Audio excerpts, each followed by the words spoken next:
I'ma get it, you know I be on the way. Yeah. You know I be on the way. Man on a mission, I'ma get it, you know I be on the way. Yeah, it's all hard, ain't no fear here. You ain't giving this to all, you steer clear. Never beat, I've been down and I reappear. You got some money on the line, you better put it here. Rolling in and doing that work. Check priorities, I'm doing that first. Checks big and I'm sure that hurts, but it's checkmate, we ain't selling short, know the work. Ain't nowhere to hide, you ain't gotta see me come and keep me on your mind, cause I be on the way. Yeah. You know I be on the way. Man on a mission, I'ma get it, you know I be on the way. Yeah, man we coming for them bags. If they said I couldn't have, get the team. I got a vision for the things you ain't believe. And here's the motto, hard work, this over everything. It's that comeback. I'm calling plays, hit the pass, then the run back. Yeah, I'm far ahead and gotta run laps. But we ain't letting up, we never done that. Ain't nowhere to hide. You ain't gotta see me come and keep me on your mind, cause I be on the way. Yeah. You know I be on the way. Man on a mission, I'ma get it, you know I be on the way. Yeah, I'm on the way. On the way. Yeah, on the way. I'm on the way. I'm on the way.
mission, I'ma get it. You know I be on the way. Yeah. You know I be on the way. Man on a mission, I'ma get it. You know I be on the way. Yeah. It's all hard, ain't no fear here. You ain't giving this to all, you steer clear. Never beat, I've been down and I reappear. You got some money on the line, you better put it here. Rolling in and doing that work. Check priorities, I'm doing that first. Checks big and I'm sure that hurts. But it's checkmate, we ain't selling short, know the work. Ain't nowhere to hide. You ain't gotta see me come and keep me on your mind. Cause I be on the way. Yeah. You know I be on the way. Man on a mission, I'ma get it. You know I be on the way. Yeah. Man, we coming for them bags. If they said I couldn't have, get the team. I got a vision for the things you ain't believe. And here's the motto, hard work, this over everything. It's that comeback. I'm calling plays, hit the pass, then the run back. Yeah, I'm far ahead and gotta run last. But we ain't letting up, we never done that. Ain't nowhere to hide. You ain't gotta see me come and keep me on your mind. Cause I be on the way. Yeah. You know I be on the way. Man on a mission, I'ma get it. You know I be on the way. Yeah. I'm on the way. On the way. Yeah, on the way. I'm on the way. I'm on the way.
Here has to hit the deck, doesn't go down fully, but there it goes. Oh, I send him in through the front, trying to be the tripwire too. They've all got to push him towards the house.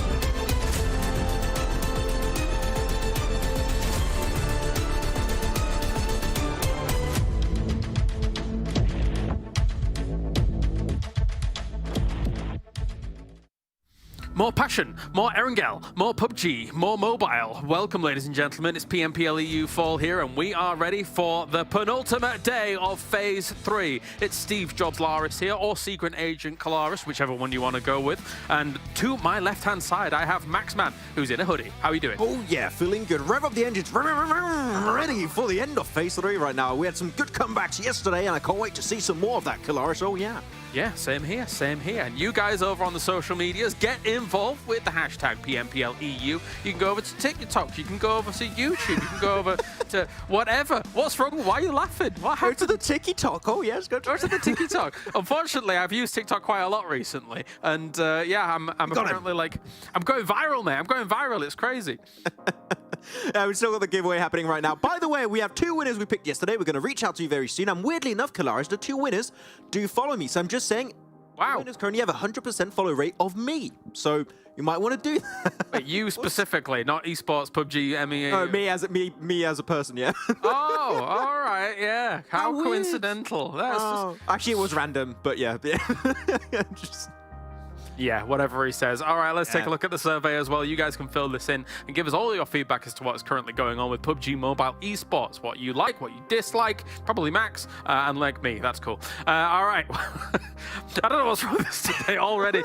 We're on fire. We're starting it off big.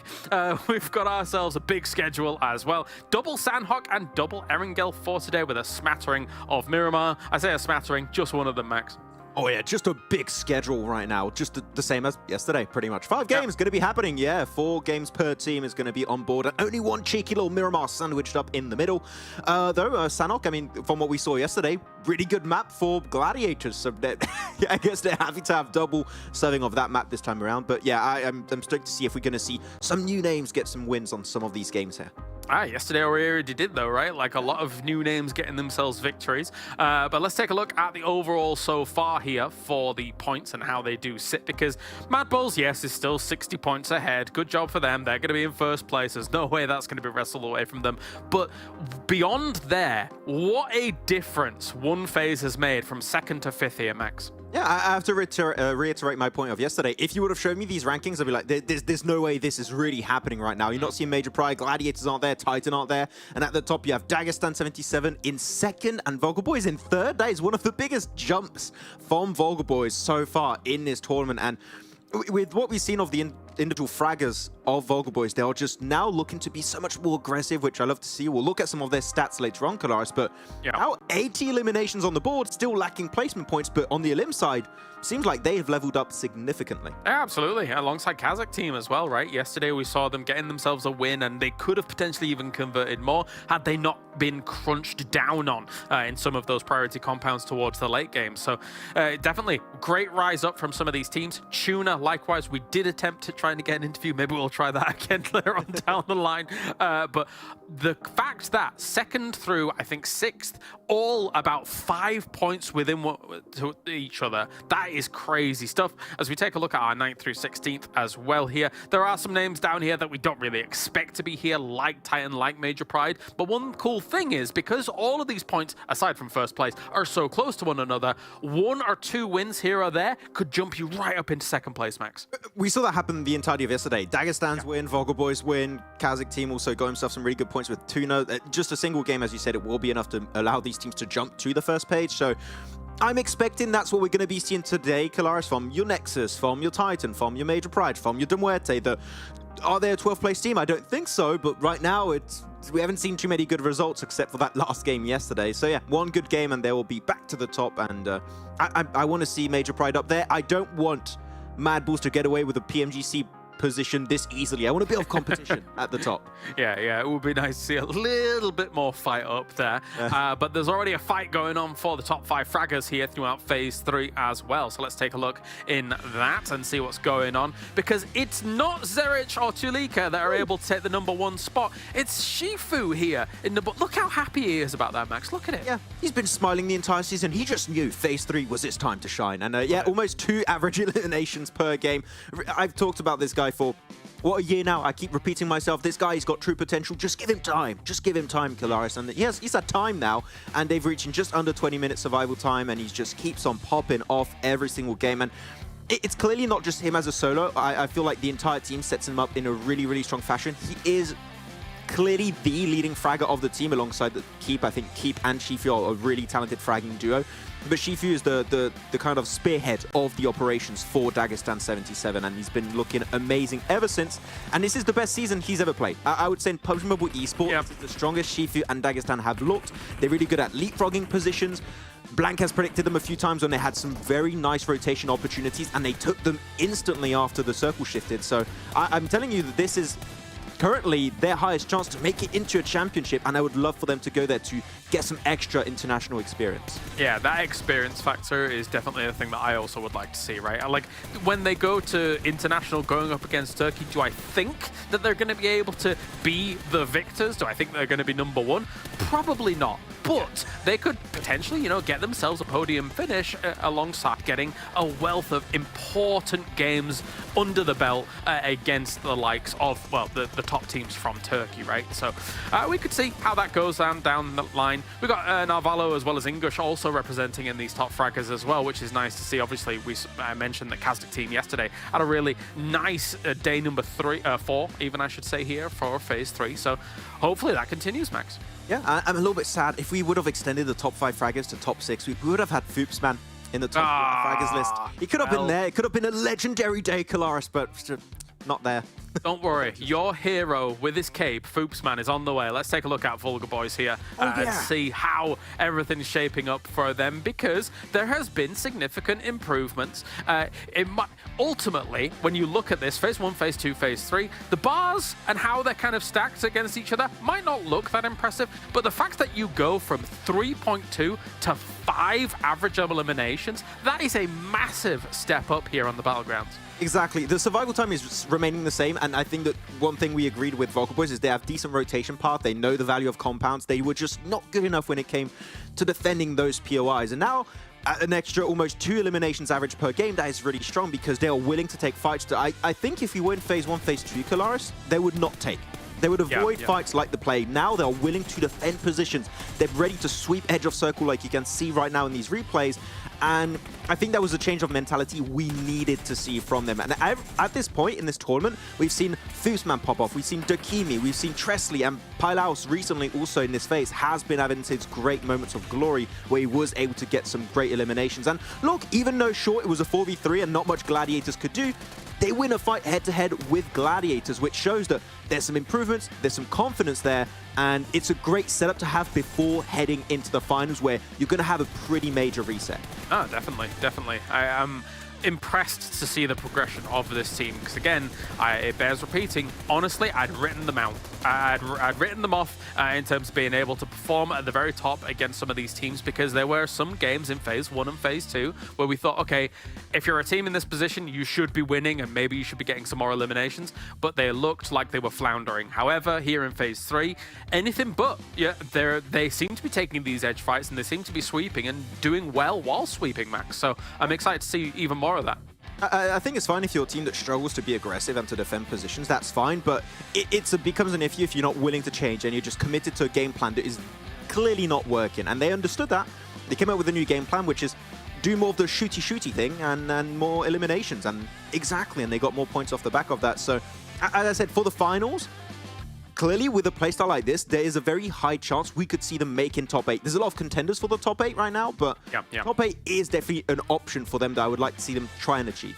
Well, we already saw that Shifu was leading the charge in top fraggers, but how is the rest of his team doing here for Dagistan? Let's take a look, because so far so good for them, being able to really pump up those numbers across phase 3 and get themselves into second place. And as Max says, maybe this is where they were destined to be. Ooh, so good, such a good position. One thing that still we can be a little bit critical with them is if you're looking at the survival time of the entirety of the team, Shifu is alongside Keep. They're pretty significantly ahead of the rest of the team. So Zadiro, Limbo dying a little bit early. I do believe Kalaris that's mostly due because Zadiro is the one scouting and putting himself in danger a lot of the time, so he tends to go out first. If one player to go out, it will be Zadiro. So I'm not too surprised by that. But if they can, just like a MadBulls back in the first 2 phases and the start of this phase, remain as a 3-4-man stack a little bit longer, I feel like there would be high opportunities for them to reach the podium, get those chicken dinners, if they can just work on that small aspect. It's a small thing, but when it comes to fragging power, it's already there. The team synergy is on point. It's just avoiding those little early skirmishes if you can do so, and that would be a massive improvement for their averages overall. Yeah, yesterday's victory for them on Miramar? Yes, Miramar, it wasn't exactly the most flashy of victories here, as you could see some of these final moments against MUERTE. But they were coming in from a great angle and understood the lay of the land, right? So it shows good terrain knowledge, and it shows a willingness to be able to scout out probably that west and east side whilst they're coming in, and knowing how many threats they potentially have going up against them when they get to that final circle. So it did get quite close to MUERTE. I think it was Malloy in particular got 3 knocks out of those potential limbs that were going to come his way, but not enough to stem the tide here. It does make me wonder what would have happened if MUERTE was 4 in that scenario. I think maybe MUERTE actually wins that final out against Dagistan, but that's not the case. So yeah, just get 2 Malloys, you know, and you win. No, but yeah, there's a chance. But back to Dagistan in particular, it's not just good map knowledge, the way they were able to just get up that hilltop against MUERTE. They also were very opportunistic. They saw the fight happening between SHOCKWAVE and MadBulls over to the northeast and understood this is their one golden opportunity to get in circle, and they instantly struck while the iron was hot. And then they eliminate the 2 squads. They have so much more space to work with because they can then play that ridge line, which is what MUERTE were struggling to get close to, because that ridge is so strong when no teams are negating those angles, and they were just able to apply pressure. Sure, Malloy almost brought a big upset, but the angle is too strong to deal with. Well, today I'm wondering how everything is going to unfold, because I do anticipate not a similar day to yesterday, Max. I'm wondering what you're thinking, because yesterday, obviously, we saw an extreme step up from these teams that, you know, are not commonly in that top 8. However, I think there's going to be the fight back here from the big teams. What do you think? Yeah, I'm expecting some wins from the teams that are not usually in the bottom 10 teams. Yeah. I'm looking at Major Pride, MUERTE, Titan. I mean, Major Pride in particular, they should be the team trying the hardest in these matches, and yet they keep dying early yesterday, which is really odd to me, because currently they are the team that needs to play catch up with MadBulls in terms of PMGC points. So I would like to see MadBulls maybe not get... Oh, no, actually, wait, sorry. Let me rephrase that. I want to see Major Pride do a lot better here, popping off in terms of elimination placement points. But of course, you got Titan, you got MUERTE. KONINA Power, where have they been in particular, right? There's so many contenders at the bottom that we don't usually see, that we need to see them start getting those points on board. Well, here is Major Pride, and we know them for pretty much excellence on the battleground, but Phase 3's not quite hit that mark. And again, as you say, I'm expecting maybe a bit of a step up for them here throughout the day. It did feel like some of their transitions were just a little bit slower. I said it at the beginning yesterday, actually. Some of their transitions were slower from checkpoint to checkpoint. They weren't using the utility as well. They were kind of bleeding out members here and there as they're trying to make those transitions. And it does, to a degree, feel like they're playing a little bit scared almost about kind of the prospect and having to catch up with quite the insurmountable position that MadBulls set in terms of a precedent in the previous days of this phase. Yeah, it's interesting too, because Dino is being the top fragger of the team, which I know I was critical of Dino in the past. I think he's really proven himself in the past phase and a half, so good props to him. You know, he's been doing great.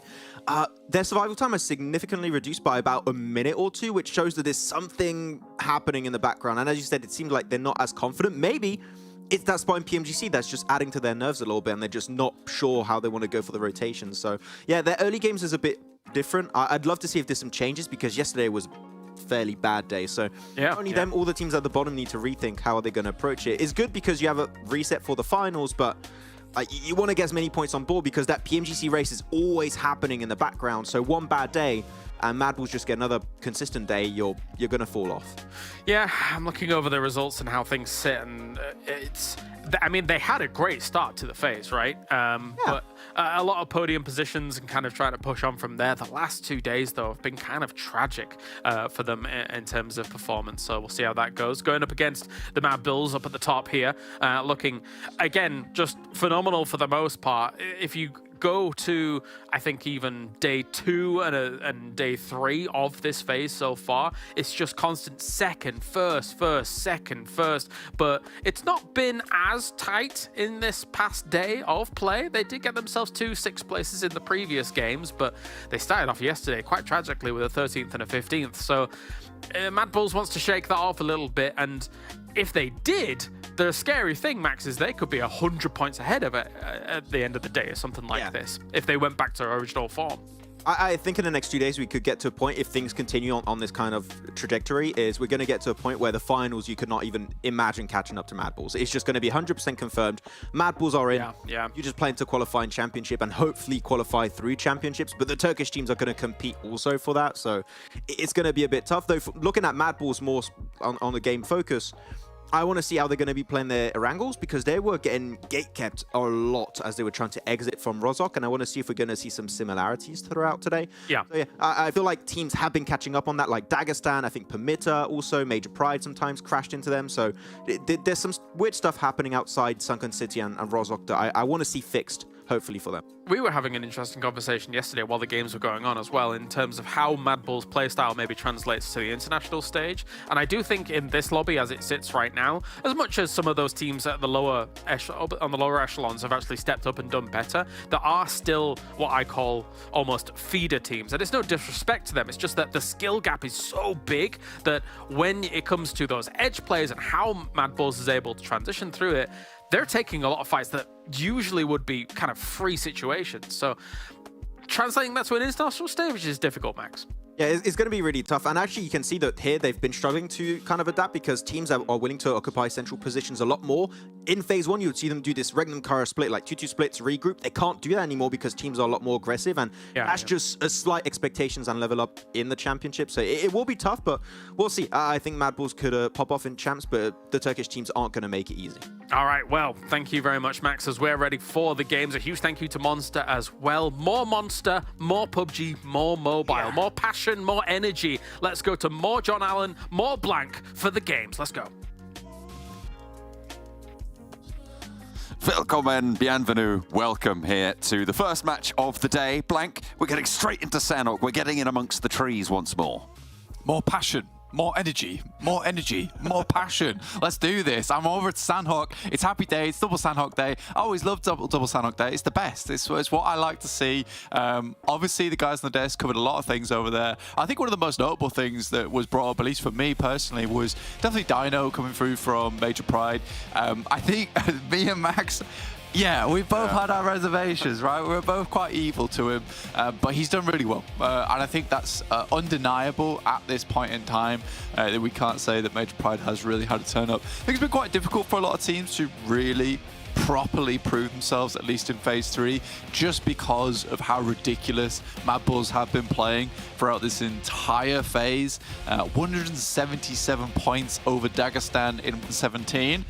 You know what, lads? I said yesterday the 50-point gap was not enough. 60 points is where I want it to be, and look at that. They've hit it. They're just serving it up for you. You put in your order, they're chefing it up right away. Exactly, MadBulls, 60 points as well. Keeping it rolling. Exactly. Look, it's made to order. It's a la carte from the MadBulls. They are playing pretty well, although yesterday, as was covered, as we've seen, they did not have the prestige that we'd be used to seeing from a team that has just so wildly outperformed. So, are we going to see that resurgence today? That remains to be seen, but they are dropping on their standard spot around Ruins. Yeah, I think it's okay that they can have a day off, honestly. This happens every time. KASIK team, will they win? Probably not. Will Titans win? Probably not. Both teams most likely are going to be hurting, but at the moment you got Titans already doing pretty decently. They have one other player down in Havlik, who is finally flushed out there, as well as Vulgar Boys taking on Major Pride. They've sneaked in, they've found a shot over to one of the players. It's ridiculous. And again, they'll just find Unicorn on Titan's side. Over in boot camp, that was the Vulgar Boys. I think they've lost. They've managed to just plink away one of the Major Pride players, so they haven't lost anyone themselves. And there is a third-party outpost down towards this engagement. You look on that minimap, you can see the Foops man himself has descended to take a look at what is going on here, to monitor proceedings on the North Shore. It's good stuff here. I like that from Vulgar Boys. Cheeky little pick-off over towards boot camp. It's great to see. I actually love this line that Vulgar Boys has got going on as well. It's a very aggressive playstyle coming through from them. I think they're feeling a bit more confident in themselves. You wouldn't necessarily really take this split unless you do feel that power behind the vehicle, which is Vulgar Boys. So yeah, they've got themselves a little bit of an R8 engine going on at the moment. Good to see. Dakimi over towards Trifecta. So he's got a pretty good position to be playing in going forward, be able to provide information across. Most likely, it's not going to be hugely beneficial to them in the future in terms of placements, but in this early game, it will certainly be a massive boon just in terms of being able to remove some of the players like Gladiators, get some information on that side, potentially even really put the hurt on over towards Major Pride. Oh, sure. I mean, he's out in the open. He wanted first blood, bless him, but he was denied by the fact that Titan and KASIK just drop on each other. It can't happen every time, Athis. You know what I'm saying? It's okay. But he still gets the point, he still gets that opening, and he'll be pretty happy with that, with a wide rotate split from the rest of the roster of the PERMITTA team. They're playing all the way down towards Camp Charlie, so nicely done. Yeah, I mean, they do have a pretty wide outpost there in Athis over towards the western side. But that is, how many? 5 teams already taking casualties at the start of the game, so down to 56. Very typical for Titans to go for that one. As we discussed last week, you know, it feels like they're just pushing them out of champs at this point in time, or doing the best to. Despite that KASIK team, they will be doing still fairly decently for themselves over in the overall rankings. I think the only difficulty for them is you go into finals, and because of this, you're having this difficulty where you're losing out on those bonus points. And bonus points are fairly important. We already established that MadBulls have an absolute godforsaken amount of bonus points going into those finals, which is going to certainly at least give them that podium finish, if not the finals win at that. Yeah, I mean, if we close down the bidding right now, Blank, it will be 78 bonus points coming through for MadBulls. It's pretty nuts. They've only dropped 2 points so far. That was in Phase 2, where they placed 3rd. So it's like, it's kind of just insurmountable. I think we had a 78-point team last time as well. Was that the MadBulls coming through? I'd have to go back and double check. I think it was Major Pride. It might have been Major Pride. But either way, it showed just how strong that was. Although, you know, the Gladiators were able to really resurge past that. And this time, the Gladiators still very close by. 37 points for the Gladiators right now. If we closed it here, though, they would drop quite a few, because they're in 6th right now. The Vulgar Boys, though, plenty of passion and energy as Dakimi dishes it out with a DBS in the center there. And it is just curtains coming on through. No way you're stepping up to this. KONINA Power picking up a lot of points onto NEXUS there. Like a little caterpillar at the start of the tournament, Vulgar Boys have formed their cocoon and come out looking like a beautiful butterfly towards Phase 3. It's good stuff. I like to see it. A team that's really improved, probably the most significant amount out of any team, you know, I would say probably the last year. It's been a really strong performance from them. I think you come into this phase and just how they were looking towards Phase 1, so terrified in their tiny little caterpillar cocoon, playing out on the edges, playing towards the center, not making a squeak, not making a sound. Yet now they are really turning up those boom boxes on the team, annoying everyone in the neighborhood, and that's great to see. I mean, already taking a player off Major Pride, having a significant team wipe over towards NEXUS as they attempt to get in, which is also kind of a change of pace for NEXUS. I actually like that play coming through from them. I think they should do that more often. Maybe a little bit more scouting is necessary. Vulgar Boys have been all over the place, though, so a little bit hard to read onto their side. But I think that's the first time we've seen a proper full send coming through from NEXUS over in KAO.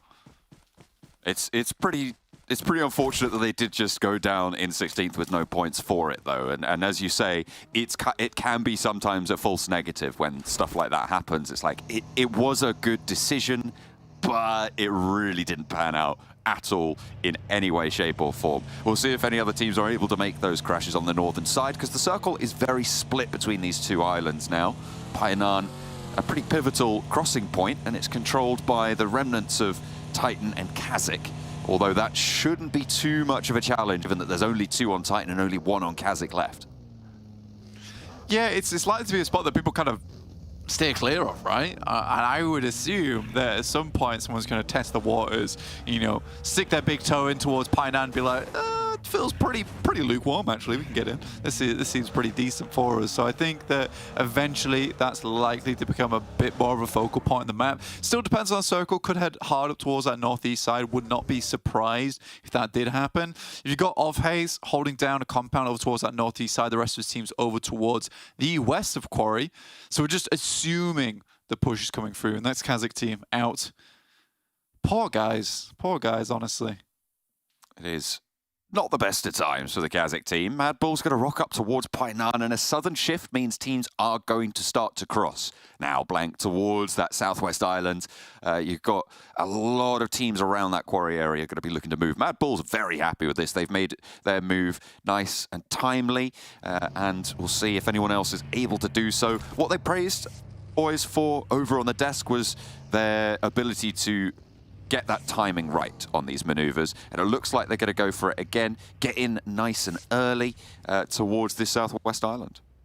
I mean, that's kind of what they were good at during their cocoon phase as well, right? That's when they got the majority of their performances done, even though they weren't extremely powerful games in terms of fragging performance. What they certainly were was them getting into these really strong spots in the early game, and those strong spots sort of carrying them throughout the rest and towards the late game as well, John. So it's kind of good, and I'm glad that that has seeped through. This is ridiculous coming through from the moment, though. Ivaneski even takes a massive beating. You know, I'm thinking this is either a MadBulls win or your boys on Vulgar on the way it's going.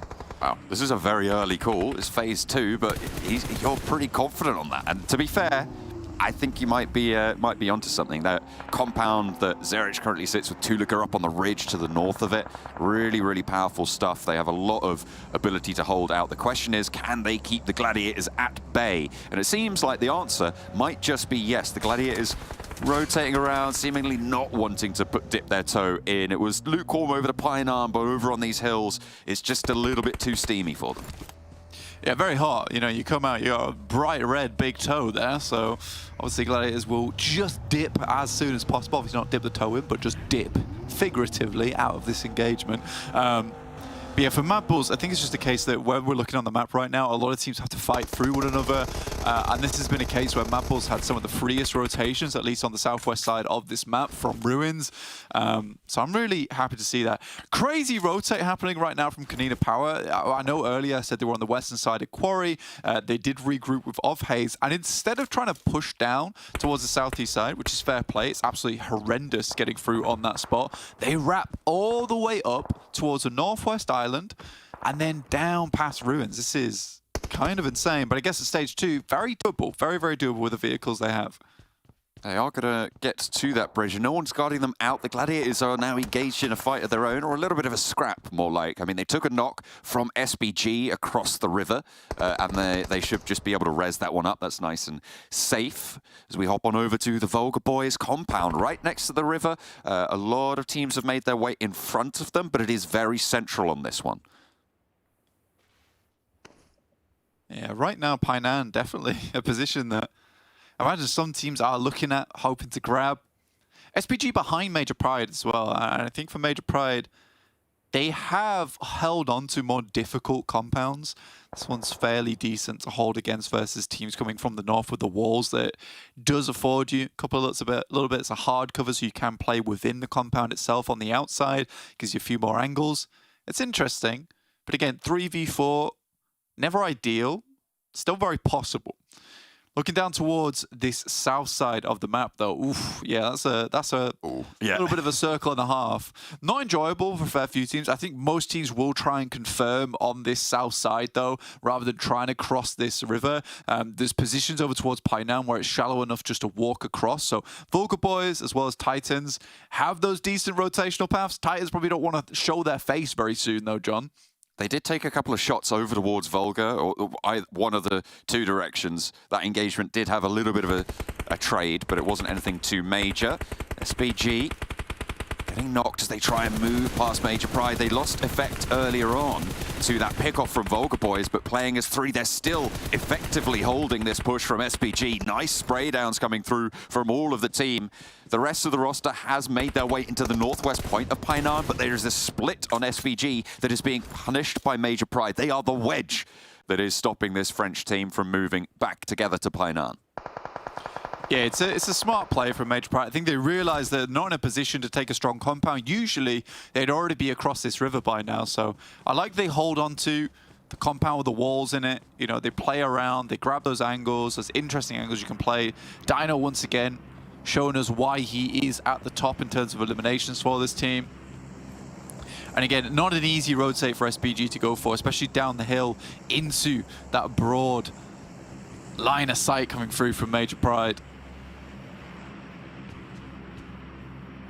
It is nice and broad for them, but they're now at the back of the queue, so we'll have to see how they can execute on this north side, because there's not a lot of teams there, so a lot of maneuverability. Gladiators still just trying to move in behind MadBulls, but it is just being denied. Such a difficult position to move up towards. We said it before, that position has so much strength, but if you get that opening pick, if you're able to orchestrate that crash, if you're in the right position for it, it can fall. And that's what Gladiators are looking to do here. Saw some damage go over towards Frozen, but he's keeping it cool, he's keeping it calm. KONINA Power might be a factor here now because they are rolling in from the west flank. It's the nice position to play for MadBulls just purely because they have this rock to play around where you can always back up towards it. TUNA, though, getting knocked like that is never ideal. It's a nice shot coming through from Matic. Instantly, Meku there comes through with the nade to try and clean that up. KONINA Power, they've taken down Zerich as well. The backline for MadBulls is destroyed. And that allows Gladiators to roll up. This is exactly what they didn't want to happen, Blank. The nades are going to pour on through, the flush onto Tuluka, and the MadBulls are shredded down to 2. It's difficult. I mean, KONINA Power definitely get that nice little side swipe over towards them. Now, Vulgar in a really strong spot still. But a good job from Gladiators. I think this is the first time in a while we've seen Gladiators, you know, get shunted back, not immediately drop the game plan. Slowly but surely work their way in, and there's still that compound underneath them to head towards. Again, you can't fault KONINA Power. Excellent rotation. One that I imagine MadBulls didn't expect. As soon as Gladiators come down and they take a couple of those shots towards them, Shockwave aren't in the game either. They're like, okay, all Northwest Islands are gone. They're through. We understand where exactly they're at. So KONINA Power gets a very much surprise play over towards MadBulls. I don't think they expected another team to be here that early. So a really nice rotate from them. It's caught them by surprise, and the MadBulls are down to 2. PERMITTA and TUNA, it's getting messy on the southeast side, but PERMITTA seemingly coming out on top here. Just Abito remaining for the TUNA team. He's going to try and find his way around the edge here. He does have the better side of this one. And PERMITTA going to just double peek this, going to swing for it and immediately just play off one another. Nicely done. Sneaks needs to get back up because the zone is just about to close, and this res is pretty crucial here because the zone will not allow him to get back to health if he's caught in it. It seems like they're able to orchestrate it, so PERMITTA with 4 on the south coast. It's going to be not as difficult for PERMITTA to get in. Sneaks will just get instantly re-knocked there by the circle. I think there's a case you have to pick him up and run with him at that point. Slightly unfortunate, but they'll get him with 3 at least. VIRTUS.PRO in front of them, Dark Project and the Nameless, so a bit of a difficult rotation out into open ground. In the meantime, Major Pride have done a really good job. Despite being still on 3 members, they are finding pickoffs where they can. Vulgar Boys takes a knock too. That's unfortunate. In Vulgar Boys' position, this is a real big stronghold. It's resable. They do have the buildings as cover, and you can see they're immediately just going to get that one back to their feet. And Dagistan are going to eat that lead over on the bridge side. It is such a difficult crossing. When everybody knows you're there, Major Pride behind you, Vulgar Boys and the Nameless to your front. All those barrels pointed your way. It's a brutal position. Yeah, I think either way, for Major Pride and Dagistan, it's likely to be a loss at this point. It's unfortunate we head down towards the southwest side. So they have to cross the bridge. I mean, we've seen Dagistan cross bridges before and get themselves a hefty 25 a limb game. But I think in this situation, it might be a bit too much of a tall order, and they do not have the ladders for it. In the meantime, oh boy, Titans still going with their 2. Icy as well, so the dynamic duo themselves. Time for a scrap as well with SPG replying on. VIRTUS.PRO have one of their own, and Rogo around the rock. Finds Elementrix, and ducks back behind before too much damage is done in return. Beck falls next, and out for the spray. It's 3 for Rogo. Now just Ruda to step up. Is it the 1v4? He jumps out wide, hits the drop, turns the spray. It's a little bit wild, but it's gonna connect. A 1 versus 4. Rogo rampaging on the south. Goodness me, it's Carl Rogo coming through, just destroying the opposition. I think this guy's done really damn well for the rest of his team a fair few times in the past now in terms of clutch capability. Goodness me. What a jump out, what a performance there for PERMITTA. They've still got a long way to go, but that is excellent. It is absolutely brilliant to be able to pull that off. Like you say, that clutch factor, especially on a Sanhok, it's so important. Lovely to see that be executed. Gladiators, in the meantime, have shifted over to the corners of Painan. They're going to sweep through, maybe tag on to Old Boy, to Icy of Titan, unless they take an unfortunate nade, a spray as well, and Old Boy is on this hillside. Tixi just about clings onto it, spots Icy as well, pops that medkit, and Icy is there looking for whatever he can find in this spot. Tixi down, wasn't able to get that medkit off in time. A good spray down coming through from Old Boy. Imagine he's going to try and confirm onto them. Right now, there's a good chance of doing it. A fantastic shot from him. Will immediately hit the first aid kit. Matic, Kitsune goes to the front here. Drops a nade on the outside. It's a smart nade as well. Will force him further through the blue. Spray down from Kitsune. He's still there. He's still got two teammates to potentially get back up here, but it is last standing. Icy on the corner. He knows he's going to have to peek. He's burning to the blue, and a Molotov might increase that burn, but he steps out, goes for the fight, timely as ever. Kitsune into the blue. He doesn't have the health to do this, and Icy puts him down. The Gladiators are out. A 2v4, and I think he lives. He does live. No way. The barest amount of HP. Titans, despite everything, their cruel shenanigans above towards KASIK team, still make their way towards a top 8. This has been a ridiculous game so far here. Some insane moments. Nate going down to Dagistan. I said they've crossed bridges before. I thought it was a bit too of a tall task, but the fire engine comes through with the ladders to boot. Zadira, great aimer for the team so far. Done some very fantastic jobs for them. The Nameless also hurting. It is a tricky crossing, you're right. And everybody at this point is hurting. Dagistan, the only team with full force players. Vulgar Boys looking for that res. Once they pick it up, they'll be the second, but excellent crossing. Nameless nade over to Rogo. He's down. Raid boss eliminated. Athis now on a sliver of HP. Mango pushes forward, but it's not going to matter. The nade from Beast spots him down, and that is going to be the end of PERMITTA. Now Dagistan are moving up towards Vulgar. Yeah, another fantastic nade, and they're just sending them in over and over. Takimi takes a little bit more damage. Nake is desperately trying to fend them off. Realistically, Vulgar Boys should have the advantage here, but it's just nade after nade, which has been so damn good. Foopsman will have to bring the Foopsening to a head here if he wants to hold off Dagistan off in the distance. He's already got 6. What more do you want here from Foops, man? But the performance necessary. Nake goes down, the nade strong there. They continue to bombard, and Foops is taken low, crosses back, but knocked on the crossing himself. The Kimi now last to stand for Vulgar Boys. It looked like such a strong compound for them. The DBS, their last hope on the inside, hops up, trying to avoid the burn, but he's caught, he's tickled, and it is just too much to bear. The bandage doesn't happen in time, and Limbo's under the feet. The legs swept out from underneath him, and the Vulgar Boys are down as well. What is this with Dagistan as well as Bridges? They just cannot keep him out. It's a crazy attempt here. Some wonderful utility usage coming through from Dagistan, constantly keeping Vulgar on the back foot. It got to the point where they were so close that as soon as they got further into nade range on all their players, it was basically over. Dark Project, Ivaneska gets in, KONINA power. I think they're delayed so much by this. It might be GG looking for the 1v3, both of them low HP too. He's going to dip back out, and that might just be curtains. Indeed it is. MadBulls through it all with the duo that they were able to escape that crunch with Gladiators and KONINA power with, sat in the middle. They got to this shack, and it has been their sanctuary ever since, Blank. There's 4 teams remaining, and they are still going. Will be a 2v4 when it comes down to it, but I think Dagistan just have all the utility in the world. Icy's still here, makes it to a top 3 for the team. Titans got 11 eliminations, by the way. It's been a wild, Sanhok.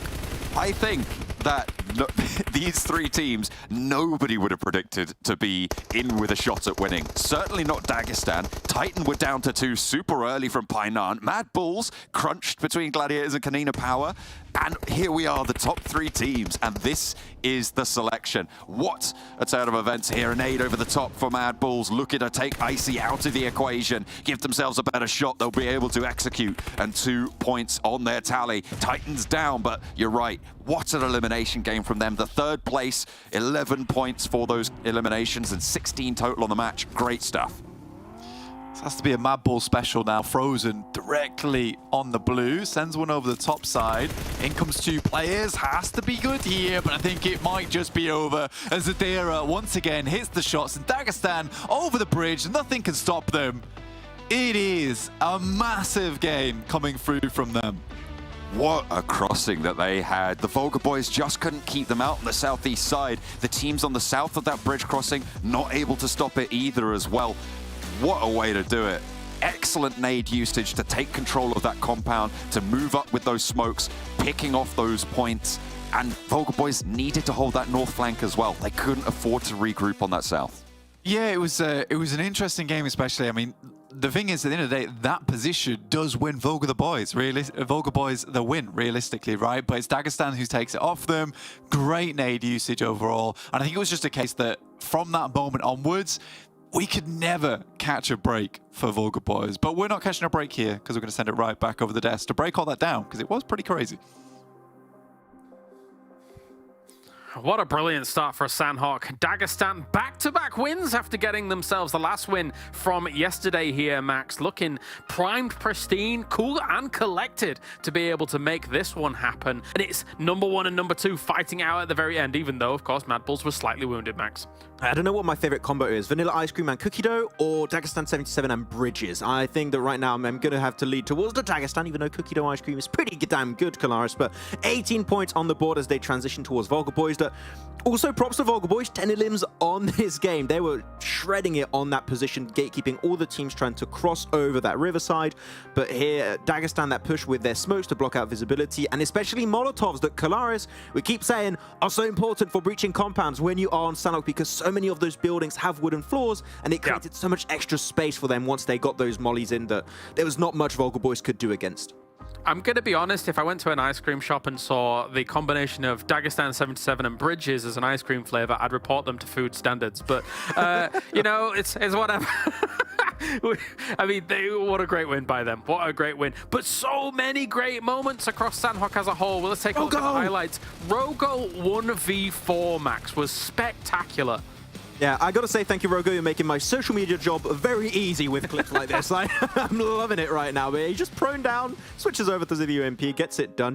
That was all the replays and highlights we needed. That's the one play. Screw the rest. That's what we want. I mean, okay, so to be critical of that for just a moment, VIRTUS.PRO don't give an opponent constant 1v1s. Actually all peek together on someone, and then that's going to be a lot easier. But anyway, that is great here by Rogo. Let's take a look at Dagistan, though, and see how they were able to pop off. Zadira with a lot of damage coming out here in this one. And Limbo and Keeps extremely efficient in their execution. Maybe some elim steals here and there from Shifu, considering that he'd done almost 600 damage, but no elims himself. Yeah, just sharing the love. He had too many yesterday. It's like, okay, my team can get a few elims. Though, one thing we mentioned on the pre-show, right? That players sometimes would die at different points in the game, so they would not survive as a full squad into the very end of the match. Not the case here. Every single player still alive. They were just moving as a pack, which made that breach against Vulgar Boys so much easier because they were just chucking utility, taking shots at the same time, just being an unstoppable force onto Vulgar Boys that was needed to breach the position. So, great change from Dagistan. Though if we want to take another point here, we talked about Rogo's clutch. What about Icy for Titan Gaming too? That clutch 1v3 versus Gladiators. What the hell is going on? I mean, we were talking about it, right? Like, as we take a look at the Titan Gaming numbers versus Vulgar Boys, who did a lot in terms of eliminations as well. So awesome to see them still on the board. Like, the fact that Gladiators came down to deal with Titan Gaming from the hillside, which they still could have played for a little while, Max, was suspect. And Icy was able to just take full advantage of the fact that I think Gladiators put themselves in a little bit of a rough situation against someone like Icy, who can clutch out in these scenarios. Yeah, the Gladiators just went in the monster's den right there. They went in Icy's den, and we know that that's what Painan tends to be sometimes. And yeah, unnecessary from Gladiators. I'm not sure what the game plan was. Sure, you're going to clear your back, but you could just play a little bit further ahead of this fight, and you would be completely safe. You're just going to wait for Icy to or die from the blue, or to exit the city and just become an easy pickup. But look at that. They just put it and pretty much give 3 1v1s every time. and he just gets it because Icy is a player that can do that. He will punish you for doing these kind of mistakes. It doesn't matter if you're a bottom team or a team like Gladiators, you do not want to go in a way like that and fight Icy. I will say brilliant situational awareness as well in general as we... Oh, Foobsman's #1. Wow. Yes. What a Sanhok this has been, man. Like, let's just quickly talk about the Icy thing for a moment. Oftentimes when you throw a nade over a wall like that, it can be very easy to overshoot, but Icy instantly on the target straight away really opens up that angle for him to be able to then continue the rampage that only a guy like Icy can. So awesome to see. What a Sanhok. This is one of my favorite Sanhoks in quite a while, Max. There were so many moments. Yeah, I mean, you had really cool macro early game decisions from Vulgar Boys in particular that I mentioned, able to leapfrog Dark Project, get to that position, and then individual fights and skill from some of like Rogo and Icy that was great to see. And Dagistan, amazing push too. So yeah, very interesting game on Sanhok, which you know Sanhok can be a little bit weird. And you said it earlier, right, Kalaris, during that game. Now that we don't have the heal strat, teams actually have to play it, and you actually have good moments happening, which... Let's go. Yeah, Sanhok's gotten a lot better since, for sure, here with teams having to fall down one another. I still do feel like ultimately foliage coverage and the potential of getting caught out by snakes and stuff like that is still a little bit too prevalent for a Sanhok as a whole. However, look at how all these fights unfolded, right? Like, being able to have Vulgar Boys hold down near the bridge, being able to have Dagistan eventually come along, the clutch factor from Rogo, the clutch factor from Icy as we take a look. So the fact that Rogo had this kind of clutch factor means that maybe down the line, if they're able to do a few more of these, maybe PERMITTA's back on the board, which we wouldn't have said a little bit ago. Yeah, I actually want to see their position on the overall rankings, because right now, where would that put them? Because they were contending for top 16. They were not safe in one of those positions at some point. So PERMITTA, where are you? They were in 20th position before phase 3. So actually having as many good points as they can is huge. So I wonder how that puts them in the overall ranking. I'm going to take a look too, because I have the stats. They're 19th position, and they would need... Okay, they would need about 40, 50 points if they want to be in top 16 to play the finals, which... With a game like this, if they start popping off like what Rogo was able to put on display here, that's possible, but they need to get more than just one good game. We need to see consistency, and we need to see eliminations and placement points going into their point bank. Watching back that moment again as well from Rogo, excellent pre-fire on the ump, and you can, when you go into those kinds of engagements, you absolutely have to be doing that. That's one slight advantage that an ump has over a DBS. DBS pre-fire doesn't exist. You just come around the corner and absolutely blast things with a cannon, but you have to be shooting as you see them. You can't really pre-fire with it with the cadence of how that gun fires, right? So that's the one slight advantage ump has over it, and for Rogo, worked excellently. Yeah, mini MG3. just start blasting around the corner of the rock. You know, all right, okay. Not really, man. You know what I mean. Let's take a look at the overalls, eh? We've got ourselves still a 50-point lead for MadBulls up at the top, but Dagistan is able to set themselves a little bit apart here from that very tight pack of 2nd through 5th to get things going with the 8 points that they do have available to them. Vulgar Boys, though, again, so many frags here, Max. Yeah, so many more eliminations, 90 elimination total, just behind the 101 of MadBulls, so they're looking grand amazing. Though Titan are in 7th position, they've been able to jump up mainly thanks to Icy. He was able to hold it. You still have that fight of KASIK team versus Titan happening in Pioneer, so that's always going to hurt their potential results when it comes to playing the Sanhok game, but at the top, it's still not seeing, at the bottom, sorry, we're not seeing too much movement still from Major Pride.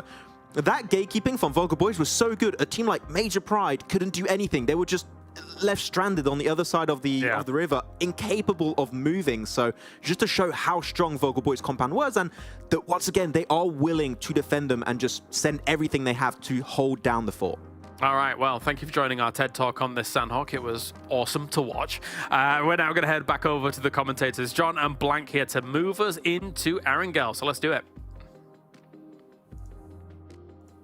Excellent stuff from that Sanhok. Blank, I've just about recovered from that Rogo 1 versus 4, Icy's 1 versus 3, and what a crazy finish from Dagistan. But we're going to have to put that behind us for now as we're heading on into Erangel. We are indeed heading to the old fair playground. We're getting over towards Erangel now. We don't have TUNA, Titan, VIRTUS.PRO, or Unicorn to love playing here, so some of our heavy hitters are still in the game. MadBulls increase their lead to 185, but Dagistan hot on their heels, realistically. They actually made that gap smaller. 50 points again. I'm upset. I'm not happy about it. It's all right. I mean, the MadBulls did have a tough time, but the fact that they were able to get top 3 at the end there was kind of an incredible boon for them, I suppose, to be able to just add to those tallies, getting into that second place finish. I think it was 5 elims towards, or no, sorry, 2. It was 2 elims towards the end there. So not the biggest point scoring game, but it still put something on the table, which is more than could be said for, unfortunately, Nexus, right? That was a big thing that you talked about right at the start, right? You felt like they made a good play, but just got cut down. Yeah, I mean, for Nexus, they do always start right on the edge, right? But I think that particularly on that game, I actually enjoyed the play. I thought it was a decent play, and it's something that they could continue doing, which is just these fast rotates in. I think realistically, Vulgar Boys were just all over the map there. It was difficult to find a position to get in. They head over. The DBSs are up front. Personal. It's tough. It's tough for Nexus in that situation. I think you just make an ill-informed play, which you also sort of can understand because they're playing up towards Cow. They just don't have time to scout that out as quick as possible if they want to get in towards Quarry and play off the back of it, because a south circle like that tends to be the downfall for Nexus almost every single time. And yesterday, they didn't get a single placement on board. It was all eliminations once again. So potentially there's changes in the works for them. But this circle, slightly happier days. They can certainly still get towards a stronger position early. Maybe want to head over towards Lumberyard. That could be a decent position to head up to get some information on the early game. Because realistically, Lumberyard is where you head and you listen, right? You prick your ears up and you hopefully hear some of those vehicles passing by. You get some relative information on the area around you. You don't want to be peeking. So for Nexus, I think that's not a bad shout. And you don't want to be getting there too late either, because as soon as there's teams starting to get around, moving up that east side of the Lumberyard Hill, very, very tricky. So we'll see if they are going to make a timely rotation. The plane path did start down the southeast side, which means they should be fairly early in terms of who's finished looting in this one. So we'll see if they're able to execute on that. Funnily enough, the northwest side, pretty chock-a-block right now. You've got Vulgar Boys in Zaki, No Mercy Warriors over in North George, Gladiators South George, and obviously Shockwave over in Severny. So a lot of teams, actually, more so than usual, over on that northwest edge. Yeah, I mean, with Titans not heading down towards Ferry Pier and Dark Project, you can see right now dropping over towards MUERTE side of things because they didn't want to drop Primos, bit of a long drop for them. They have to make some adjustments, so a lot of teams will be kind of cramped in towards this area on the eastern side, and then also sort of cramped in this area towards the northwest side because we have a lot of teams that play in these odd areas. Vulgar Boys, in fact, heading up towards Zaki here, a bit of an alternative drop spot for them, but by no means a bad one. For Gladiators, though, pretty reasonable. You know, you can head down the western side, head towards the south coast of Ferry Pier, try and make a play to get in towards the circle from that edge of the map. Wouldn't be surprised to see it. Would be. Maybe a change of pace. We'll see if that does come through. It looks like PERMITTA right now looking to maybe move over towards Lumberyard as well, as they are on that wide split drop around that mansion prison shelter area. We saw that wide split happen over on Sanhok. Athis was able to get that snake play, living up to the Athis mantle for this for the last round. But at the moment, in the middle of the split, so not quite that big outpost that we saw last time. Alpha as well starting to lead a train towards the center of this circle. So a lot of teams looking, scouting, getting that information around as Dark Project swing further on that south coast over to that east bridge near Farm and MUERTE. MadBulls pretty locked in at the moment too. Major Pride, Dagistan, KASIK team all surrounding them. More than likely they'll head over North Rozo Bridge, head up towards the gas stations, then over towards Harry Potter, and then possibly down towards Yasnaya afterwards. Because I think right now heading south is a bit of a death trap, and I think we saw yesterday MadBulls take some of those decisions, especially over towards the western side, just trying to barrel it through. Major Pride didn't go so well. I think they got one pick off, and then slowly but surely they lost members, just hemorrhaged it out. So I think for MadBulls, a bit of a safer day today, trying to make some better calls, because even though, yeah, they're so far ahead in the overall rankings, they'd like to keep that lead really going. Just in terms of PMGC points alone, they can make it impossible by the end of the tournament. Ideal position to be in. Because I think profiting over 100 points is very unlikely. and securing a spot at this stage in the tournament circuit, amazing for themselves. It's all about progression. It's all about keeping up, standing up taller than you did last time. That's what we love to see. That's what we've seen from a lot of teams. We've said that quite a lot this phase. Teams that have really started to improve and get back on board this Dagistan roster, seemingly finding their footing here. And rightly so. Over in this apartment school split, stanchion to the MadBulls position in Rogo. Probably going to have to move though. So we'll see when they decide to execute on that. The blue over in Zaki has enveloped 3 players of Vulgar Boys, and they are going to have to figure out how to get out of there. Of course, the plane path ended on that northwest side, so a little bit late drop, and right on the far side means the looting is going to be as tricky as it probably could be for Zaki. Yeah, for them it's going to be a case of having minimal loot, grabbing vehicles, sending in, and even at that point you're right at the back of the queue, so you might have to even send a little bit earlier than you would particularly want to. They've already got Pilehouse out early on over towards that eastern side of scouting. Probably looking down towards No Mercy Warriors, making sure they're not making a quick play up towards Cube. You don't want to get caught out, but towards Cube as well as Harry Potter in that area. Very easy just to get absolutely massacred. Hail of bullets coming your way. Not enjoyable on that crossing because it's very flat ground as well and pretty open in that area. So for Vulgar Boys, most likely a northern rotate. Ensure that there's no teams around them before them. Pilehouse has done that fantastically with the scout he made early. Yeah, circle very much over towards Eastern Edge. KONINA Power still taking their time. Honestly, it could have got over Eastern Bridge very easily, considering the Nameless as well as Dark Project fought quite early on, and Dark Project's a bit more concerned about getting to the circle itself. That Eastern crossing over the bridge from Sosnovka that they're currently playing in, a fairly decent one to go for. I just want to loop back around to something we talked about at the start as well. Nexus have not pushed really that far out of that peninsula from Mill to Power. They haven't gone up to Lumberyard. You can see Redox is the furthest forwards position, so they're not going to try and contest for this hill right now. Certainly not this early on, and that's going to allow Alpha to move in, MUERTE to move in, and control what is a pretty pivotal location for the coming phases. Yeah, I think that when you look at these things where they come in very, very quickly, like you're happy to see it, especially taking controller in a team like that.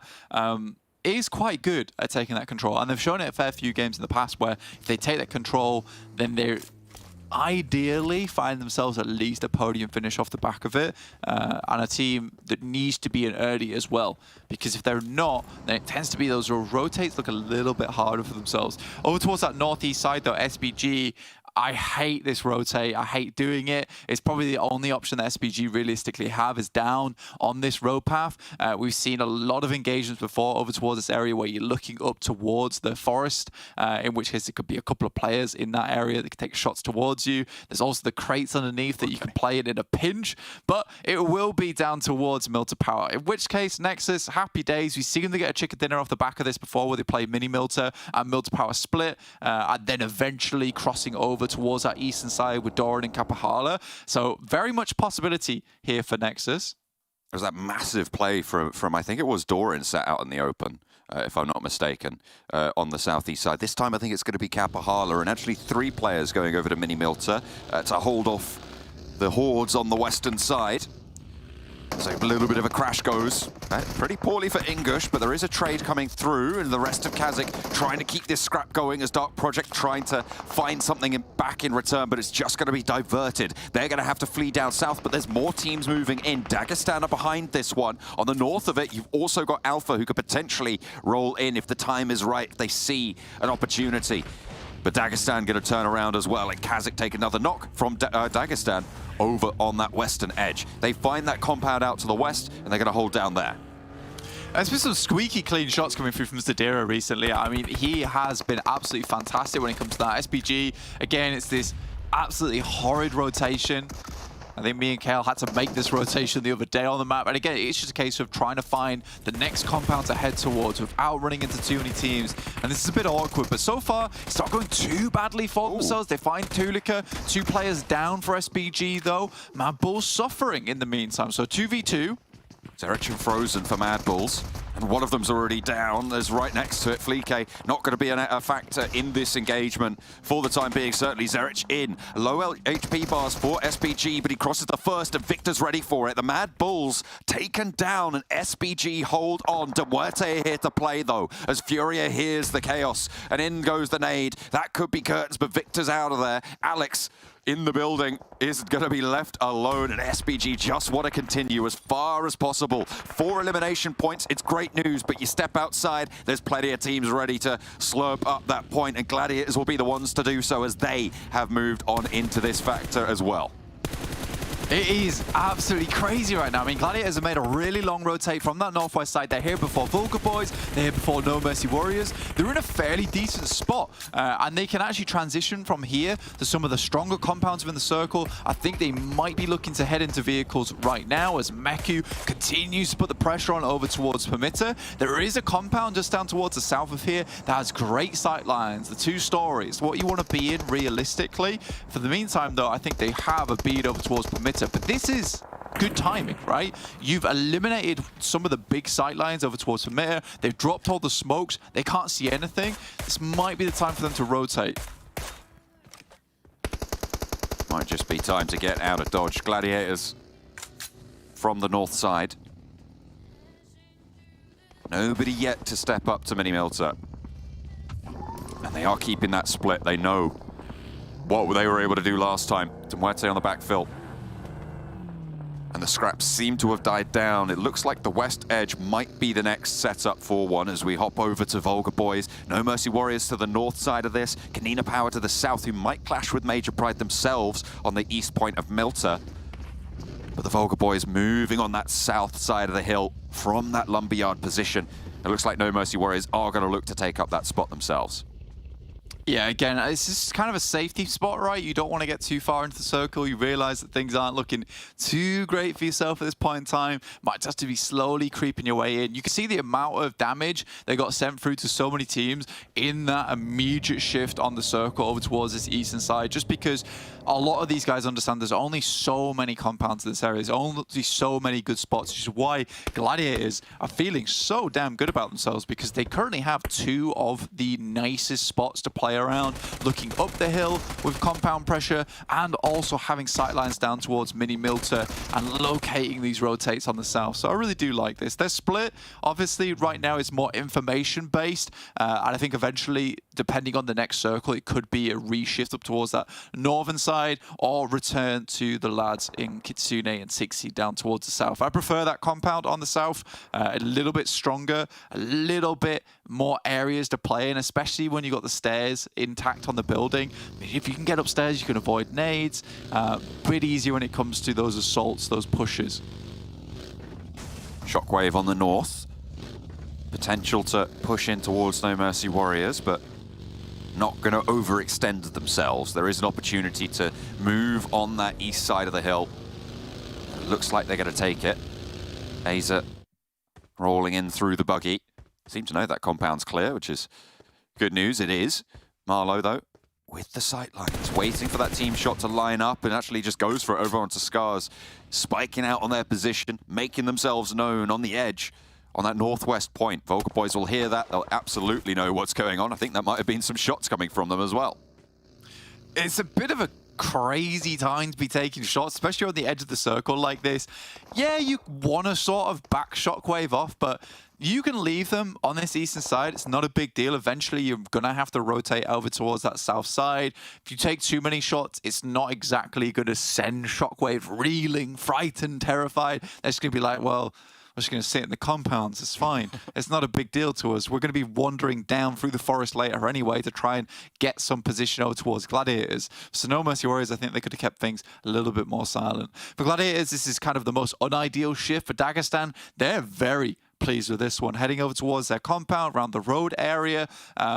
This gives them a lot of precedent in this circle, especially looking over towards the western side of the fields as well, John.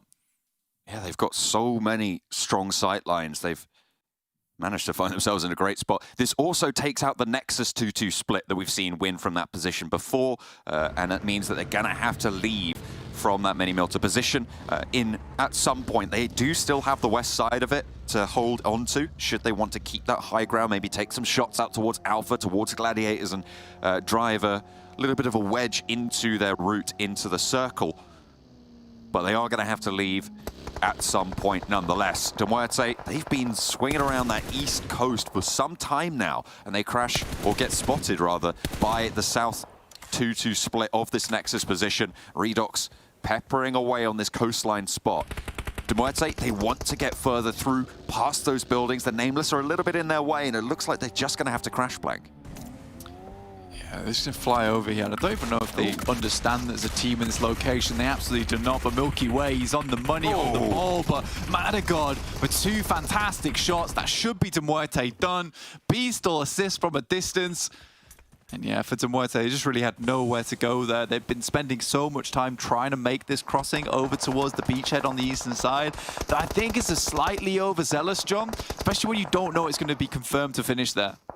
Rogo and Athis both knocked on the approach towards the Gladiators' position. 3-1 on the split right now. Tixi is down south. 3 players up north. Matic, Meku, Kitsune. And they are just going to try and shunt PERMITTA out, force them to try and take a different rotation, but they don't really have any other choice. Shockwave to the west side of their position. Down south, you're going to run into NEXUS on their mini-milter spot, and it be bye-bye for PERMITTA. No real two ways about it. Some real tough rotations being forced on some teams who have moved on that east side flank. SBG to start off that east coast rotation. We know how treacherous that is. You spoke about it. You and Kale had a tough time on it last night, and you went around with MUERTE on the east side. It's just treacherous. Yeah, it's not good. I mean, it's a difficult rotate to make a lot of times, just purely with the amount of teams in that area. And Gladiators are sort of fortunate in the sense that a lot of this fighting went down beforehand. It might be that they're fortunate, or they just timed it very well. We just don't know at this point in time. I think that I'm more leaning towards the timing side of things, considering they were here quite early. It wasn't like they just sent directly towards this spot. And that's kind of classic Gladiators as well, with that third-party playstyle from way back when. So I do like that from Gladiators. Currently trying to take up as much position as possible over towards trenches, looking up towards Shockwave, who have to come off the hill at some point. I think this is most likely the best play to make for a lot of teams right now, which is just clearing the space around them, because it's going to get quite difficult later on as you head towards the center of the circle with so many open sight lines. You want to claim the majority of the space in the area. One knock goes over towards Shockwave, and Gladiators get to push up a little bit further. I do look for it. Look for that maneuver. NEXUS losing players on the east in the meantime, and I mean, come on. How much more can you give to Dagistan on this one? To be fair, they had such a rough time of it last map, and they were able to convert. This time around, it is pretty much the opposite situation, Blank. Yeah, I mean, the circle takes away, and the circle giveth. And at this time, the circle's been quite kind. So Dagistan, off the back of that win, you got to remember they're getting a lot of momentum from that first game there on Sanhok. Not an easy game to win either. So you're feeling fairly fresh, you're feeling fairly fired up. So I think for Dagistan, you know, easily could be another win underneath their belt. Coming off the back of yesterday on Miramar, they won that last one. They've won Sanhok. They're looking for the 3-peat. I would love to see it. I would also love to see Dagistan getting first place on the standings. It's going to be difficult. They've got 2 days left to do it. With the way they're playing, it certainly feels possible. Kalaris, come on now. Oh, he just had to be. He's probably got a very good reason for it, but I feel like this is definitely a Dagistan prio. We're looking for crashes to maybe take them down. We'll see what they can do. The Harry Potter Tower for the Vulgar Boys, who have similarly been very, very strong so far. We'll see if they are able to keep this one going. A nice spot for them, to be fair, if they can fend off from that northern flank. Over on the southwest side, though, right on the edge of MUERTE, these last remnant buildings of the hamlet. starting to become a little bit of a war zone here. Dino put to the flame there, but runs straight on out of it. It's turned around, and that's a team nade from Nomi. Palucci potentially with an opportunity. He's going to take the time to heal. He's going to take that first aid kit opportunity. Does have 4 stims as well, but in comes the swing. Naomi cuts his feet out, and that's going to be it for KONINA Power. Nomi picking him up, whispering, "I'm so sorry, bro. I'm so sorry. I didn't mean it," in his ear as he comes on through that nade. Unfortunate, but they don't get super punished for it. It's getting pretty dicey now for a lot of these teams. I think there's a pretty good reason for KL choose this compound. This is where we won the other day. But yeah, I think realistically, Alpha do have a chance in this game. I love this compound. It's a very nice one. For Gladiator, it's a little bit difficult to get over towards. Just feel like Dagistan, they've got the power. Got the power behind them. Nexus comes in, tries to finish the last player. Gets absolutely mullered by the vehicle. Just rolled on down. 2 players for Dark Project leave Nexus out of the running. Alpha still as 4, Gladiators to their northeast, playing as 4 themselves. We've yet to see this hillside really start to pop off. The Vulgar Boys have managed to escape the majority of the firefights here, but No Mercy Warriors and Shockwave, at some point, surely it has to bubble over. It's gonna get a little bit difficult. I mean, for No Mercy Warriors, I hate that spot to be in. You know, moving up this hillside, very difficult. The amount of smokes they've dropped, though, there is sort of a chance for them, and Shockwave's in a tricky position. Aztec over towards the fielded area. Dagistan continue to get the compound, continue to get the circle. It's a nice nade from Kaz, actually. Ooh, right onto the back lines. Watch me, catches it. Unfortunately, the potato just too hot. The timer goes off. They're going to crawl back for the res. Wants to launch another one. That could be good on the cook if it goes far enough. Doesn't quite tag the damage there. Another one to try and look for that re-knock, and it's close, but it's no cigar on Marlowe's position. But there it is. Watch me goes straight back down. Wobbly taken very low as well. A little bit of a bouncer. Finds 2, and that is 3 players down for No Mercy Warriors immediately into the vehicles. And why not? You absolutely go for this. What can Aztec do here on the spray down? He finds damage, but he doesn't get a knock. He's going to be the last player standing for them. And they know exactly where he is. He's out in the open. He's taking shots. Dagistan will be aware of this. This is a death run from Aztec. Yeah, horrible spot to be in. I mean, they do leave a player down here just in case the inevitable does happen. Now, Gladiators flying in over towards Dark Project. They took down a couple of players with vehicles of their own, and they get a taste of their own medicine. Finally, they'll be back up again. Tixie already down. Nice push here coming through from Alpha. They know they need to move on this. It's a position where you can take some cheeky pot shots over towards them. Excellent timing on that one. They hear that engagement. And as you say, cheeky pot shots. Just pick it off one of the Gladiators. Unfortunate for the Gladiators' sweep, because that south side could have potentially afforded them a little bit of power. But Alpha have managed to push their way in front of this queue. Aztec is still going on the northern side, able to extract 1 knock, but nothing more. The Shockwave move down that hill. The circle just continues to keep Dagistan in the central powerhouse position. I think I like that play from Alpha. They don't fully commit over towards this engagement. Sort of realize that at some point, Gladiators are going to have to push through some pretty open ground, so they just leave them to the devices. They've got a small compound to work with in the meantime, and Gladiators really don't have a leg to stand on. Nice exploring the vehicle, takes down Kitsune. 2 players left. But Gladiators been getting quite far into both these games today. Is sort of promising.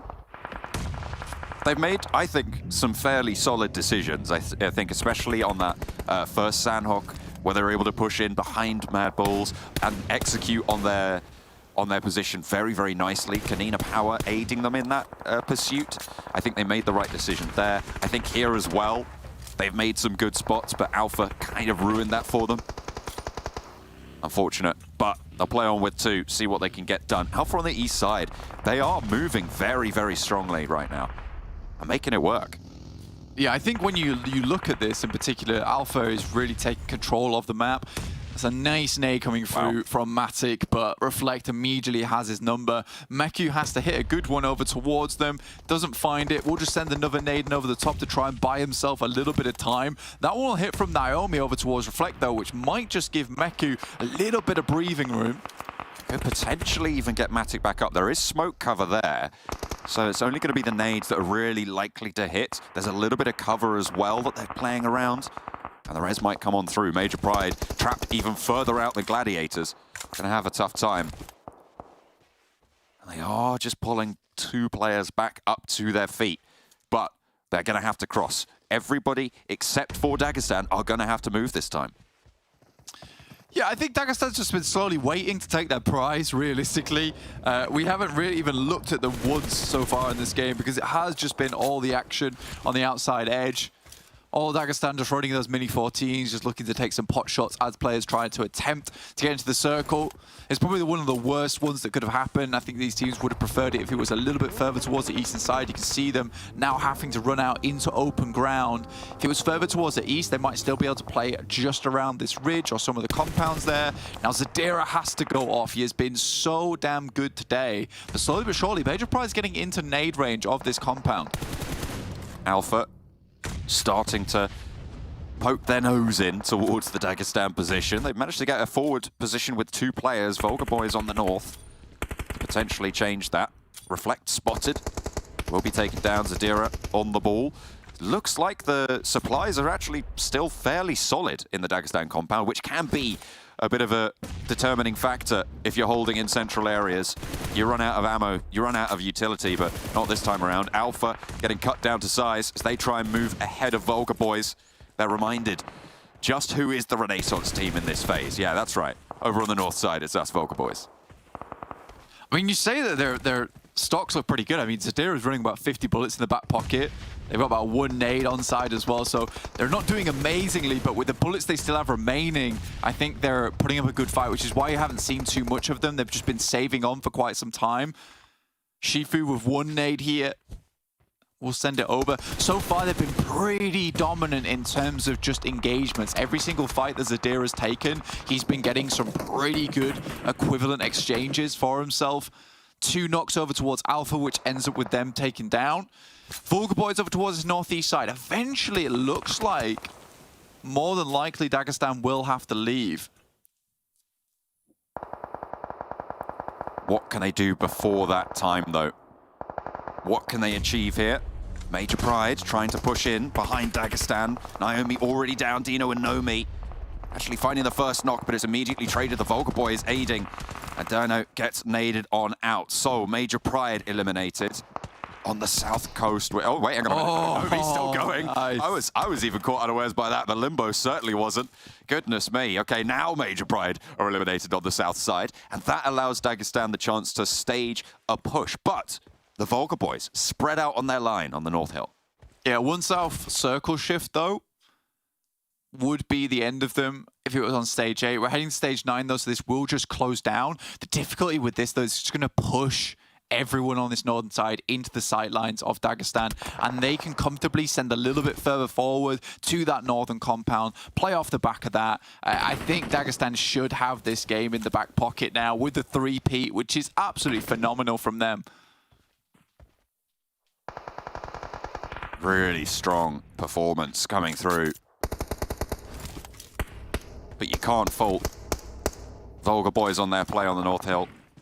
Both of these teams, I think, would deserve, well, maybe Dagistan deserve is a strong word for this chicken dinner, but I think Vulgar Boys certainly would if they're able to achieve it, but you can see just how penned in they are now.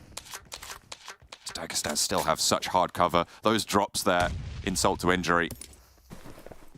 As soon as they move out, they can pick up, get that refresh, if they haven't already. Svagnazada just trying to hide now, trying to survive. See if you can ladder up into second. 4 eliminations, strong stuff from Shockwave. Yeah, I mean, realistically, Dagistan's not going to leave these compounds, right? They literally just sat on top of the roofs, look out the windows. If the map goes on for too long, though, things do start to get a little bit awkward for Dagistan. They want to finish this one off quickly, so Vulgar Boys has to hit some big shots. If they can open up a knock early on, get close to the Dagistan compound, that would be ideal. Is anyone? Oh yeah, he's been spotted. He gets picked up. Magnazada eliminated. Foopsman breaks down first, and the team is ready with a volley. Okay, they back him off the hill. Dakimi is a casualty though, and they lose Nake to the zone. Foopsman out, and I think they are just going to deny these points here. Yep, they will do. Vulgar Boys take the L, and Dagistan, a three-peat chicken dinner, the second on the day as well. What a performance coming through from these guys today, a resurgence, and that will continue to put a dent in the MadBulls lead. It's a really smart way to win that game as well, John, just because the way they played it out, I said earlier on, we haven't seen too much of them, right? We didn't hear them shooting, we didn't see them shoot, we didn't take any fights from anyone, and they were doing that deliberately. They were waiting till the end of the game, storing up those resources, which is really important when you're in a position like that. You get there early, you're not going to get too many more bullets coming your way. And then the end game is also equally strong, where they notice the final team, they're up in the forest, we put someone on top, we put someone on bottom, we make this very difficult for them to hit those shots in between, and they're very cautious with it. They know as soon as one of their players goes down and Vulgar Boys gets too close, they're pushed out of that compound, it's game over. They have to win in the first 15 seconds of that blue coming in. So overall, very exciting game. Dagistan do a wonderful job, but you're right, Vulgar Boys certainly do deserve a bit of credit. They played a really strong position, but it just wasn't quite enough to get them over that final Dagistan hurdle, who have been brutal today. We're going to take a quick break. We'll be back with the desk.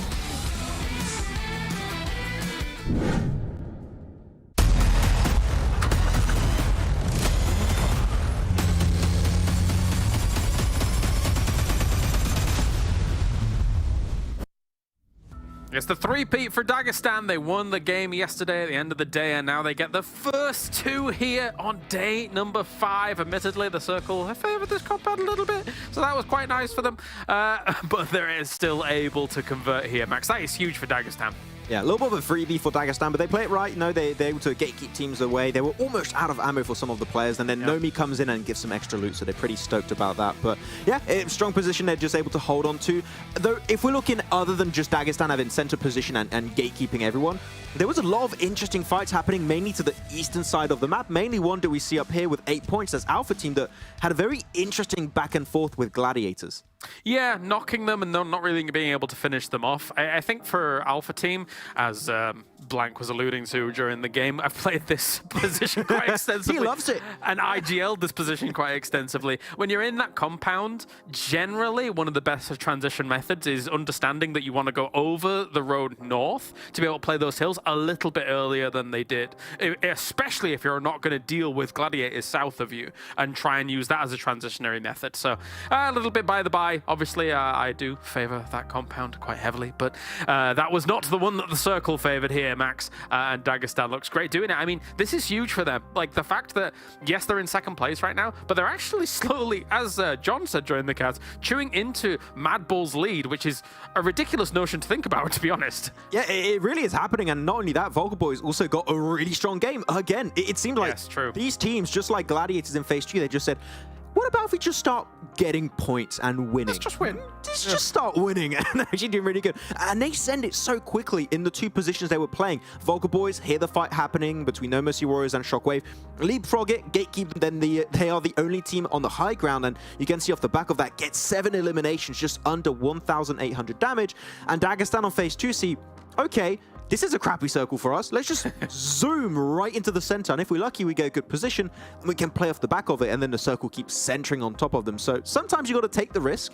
And in this case, it paid off really, really good for the Dagistan squad. Yeah, it's terrifying for a lot of those teams to have to deal with some of those compounds there. The Dagistan one is extremely strong. There is a compound about 100, 150 meters south of that as well, which is absolutely terrifying to deal with if you're in a team that's not inside it. But let's take a look at the highlights highlights as well here for this area, which, again, for the most part, it's a relatively barren area that all of these teams had to try and scramble against.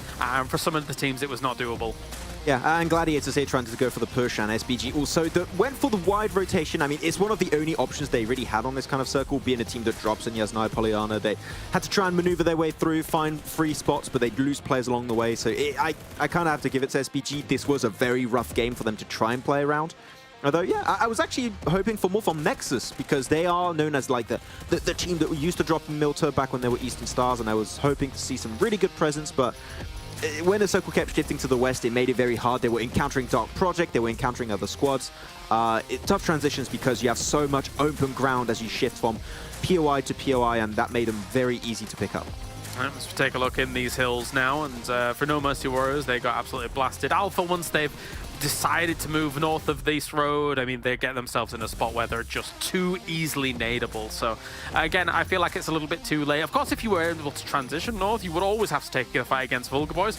And considering the form, maybe you just don't even win that fight here, Max, because Vulgar Boys is looking on fire right now. Yeah, I really want to say Dakimi is the nade king right now for Vulgar Boys. He is so dominant when it comes to just chucking those nades and little dips, and Alpha team couldn't do much against that. So impressed with how they played. And we understood too that the moment Major Pride died, Dagistan sent Zadira on the rooftops to just get a good scope of what the hell is happening, and you just push downhill. Even though it is centered on the road, you're a lot more vulnerable as Vulgar Boys because you're going downhill with minimal information on where the players of Dagistan are going to be from. So if you're just comparing it on the 1-to-1 ratio, Dagistan should and did, in fact, win that game. And I think it's fine as well that Vulgar Boys kind of denies towards the end as well, right? Like, if you try and make that transition in Phase 9 when Dagistan does not have to leave the walls of their compound, you are dead to rights. There's no world Vulgar Boys wins that. So stick behind the trees, especially considering they were in 3rd place, right? There is the potential that Vulgar Boys, through this kind of line of games, could try and rival for 2nd place here throughout Phase 3. So every point may matter.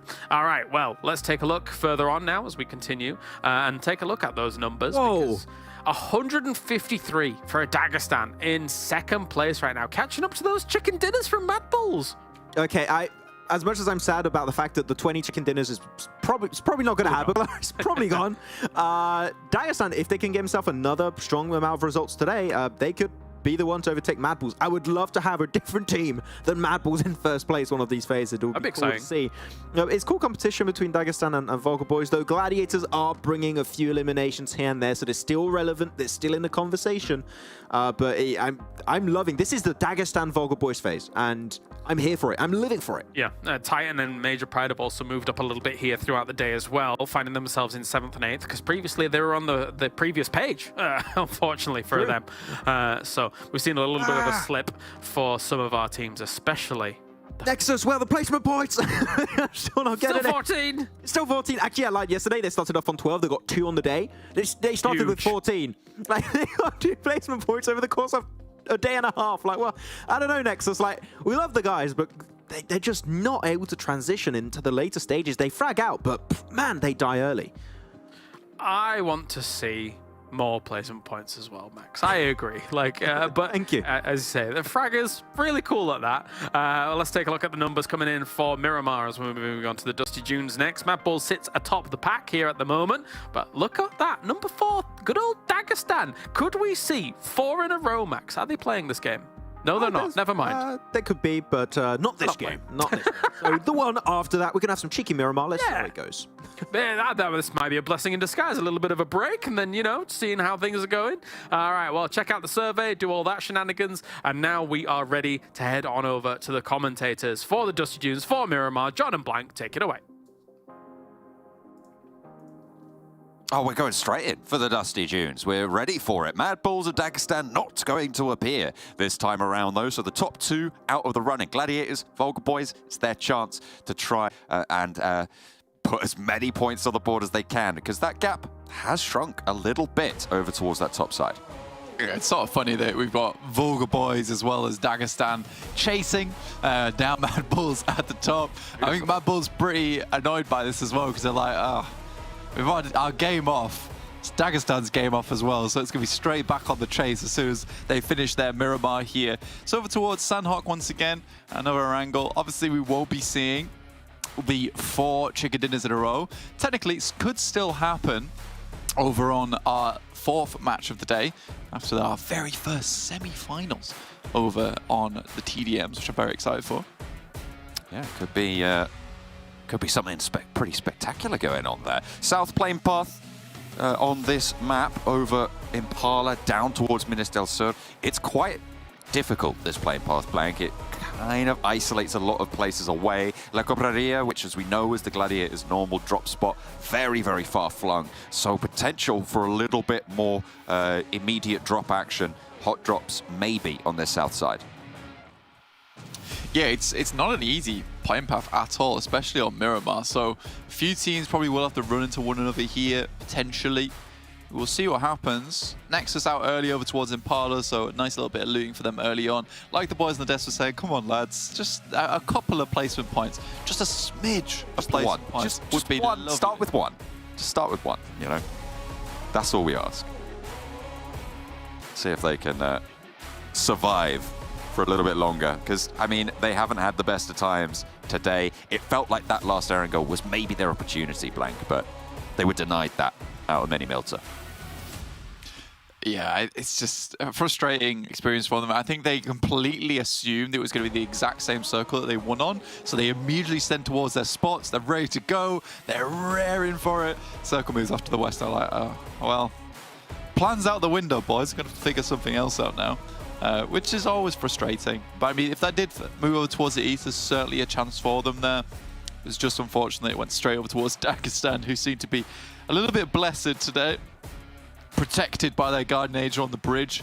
And then the Guardian Angel hands them a nice little circle for themselves too.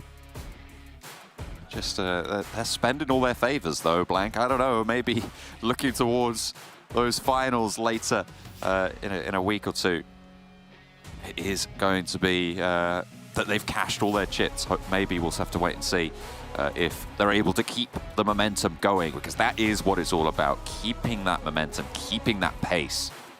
Because we've seen teams really pop off in single phases and then kind of fall off. So that is my worry. However, from the way they're playing, it doesn't seem like that is going to be too much of an issue if they're able to keep it together. Keep it together. Keep it together over on the social media as well.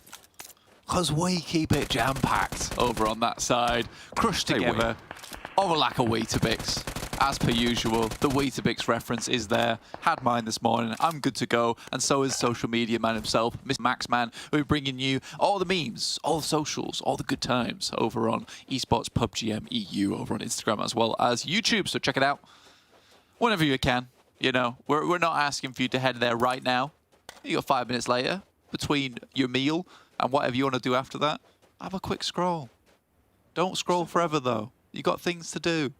Get yourself a bowl of compressed cereal and just have a scroll. You know, that's a good morning right there. Although it's the evening now, so we'll maybe save that one for the morning. I mean, do it whenever you like. But we're going to be jumping back on in to the game with Dark Project close by, having lost a player already to PERMITTA. I didn't catch. Was it Athis? Was it Athis getting first blood? I didn't see. If it was, we'll find out soon. I'm sure. When we head over towards them at some point. We don't know for now. KONINA power on our screens over towards Los Leones. Back to their usual drop spot. Gladiators down towards their south side, usually held by Dagistan over towards that north and south edge. So Gladiators get themselves a bit of a free pass here with them not playing this game. So a nice little bit of alternation in terms of drop spot for them. And Gladiators have been getting quite far into these games, just not quite been able to confirm them, really. Just getting those points on board. A struggle for, well, quite a lot of teams, but everybody looking to put their best foot forwards here. The plane path was pretty brutal, but it seems to have settled somewhat. This little pinch here is kind of the only engagement we've seen. I was expecting to maybe see a little bit more, but everybody has distributed themselves nice and fairly. With the circle as well, it's not super dramatic, which means a lot of teams are going to have a fairly decent time of getting in and amongst it for this first phase. But we know how difficult these second shifts can be on Miramar. The biggest percentage shift we see, shrink rather, sorry, coming through. So we'll have to wait for that pop-off. I was denied it on the drop blank, but I'll just have to bide my time. Mixer takes the first elimination there. Sad to see. Wanted it to be Athis, realistically. Does not happen. Got to get him up on the cards. Yeah. So he wants a second. He wants to try and get the rest of Dark Project to boot. Dark Project actually in a pretty important position on the tables as well, towards the bottom, fighting for their overall standing position, but it looks like this game will not be their chance to have a big, raucous run to victory. They will find 2 knocks, but they'll be resable very easily by PERMITTA. Dark Project, as I said, towards that 17th position right now. No Mercy Warriors sit a little bit ahead of them, 227 to 242. So not an insurmountable gap, but the games are starting to run out, Blank. There's very few matches that they have that opportunity to gain those points in. Yeah, I mean, realistically, at this point in time, Phase 3, you're on day 5. It's getting very tough now at this point. I don't think we're going to probably be seeing too many teams be able to jump up too far. I mean, Dagistan's sort of a... They're the wild card in this scenario in terms of how well they've been able to do these past couple of days. We have seen before Gladiators have themselves a pop-off of their own, but for Dagistan, this is very much out of the ordinary for themselves.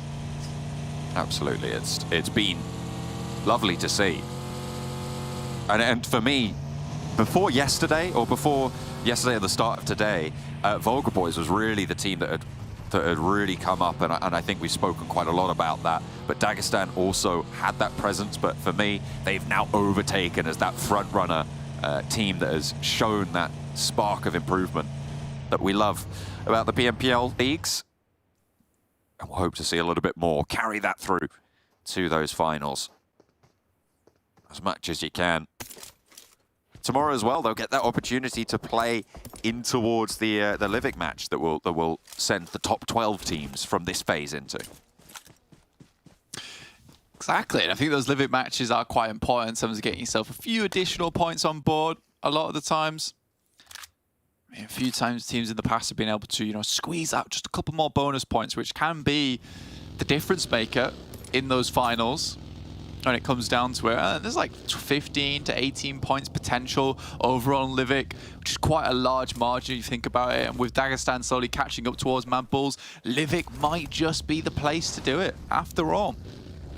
Alpha on our screens at the moment, down towards that south side of Titans. Titans. Doing too much. I mean, Titans have got into the mix with Alpha a fair few times now, John. Titans, I mean, I had them in my top 3 of this tournament coming into things. I think I had Gladiators in first and then Titans in third. I think I had Major Pride in second. I'm not entirely sure. I'd have to go back and look.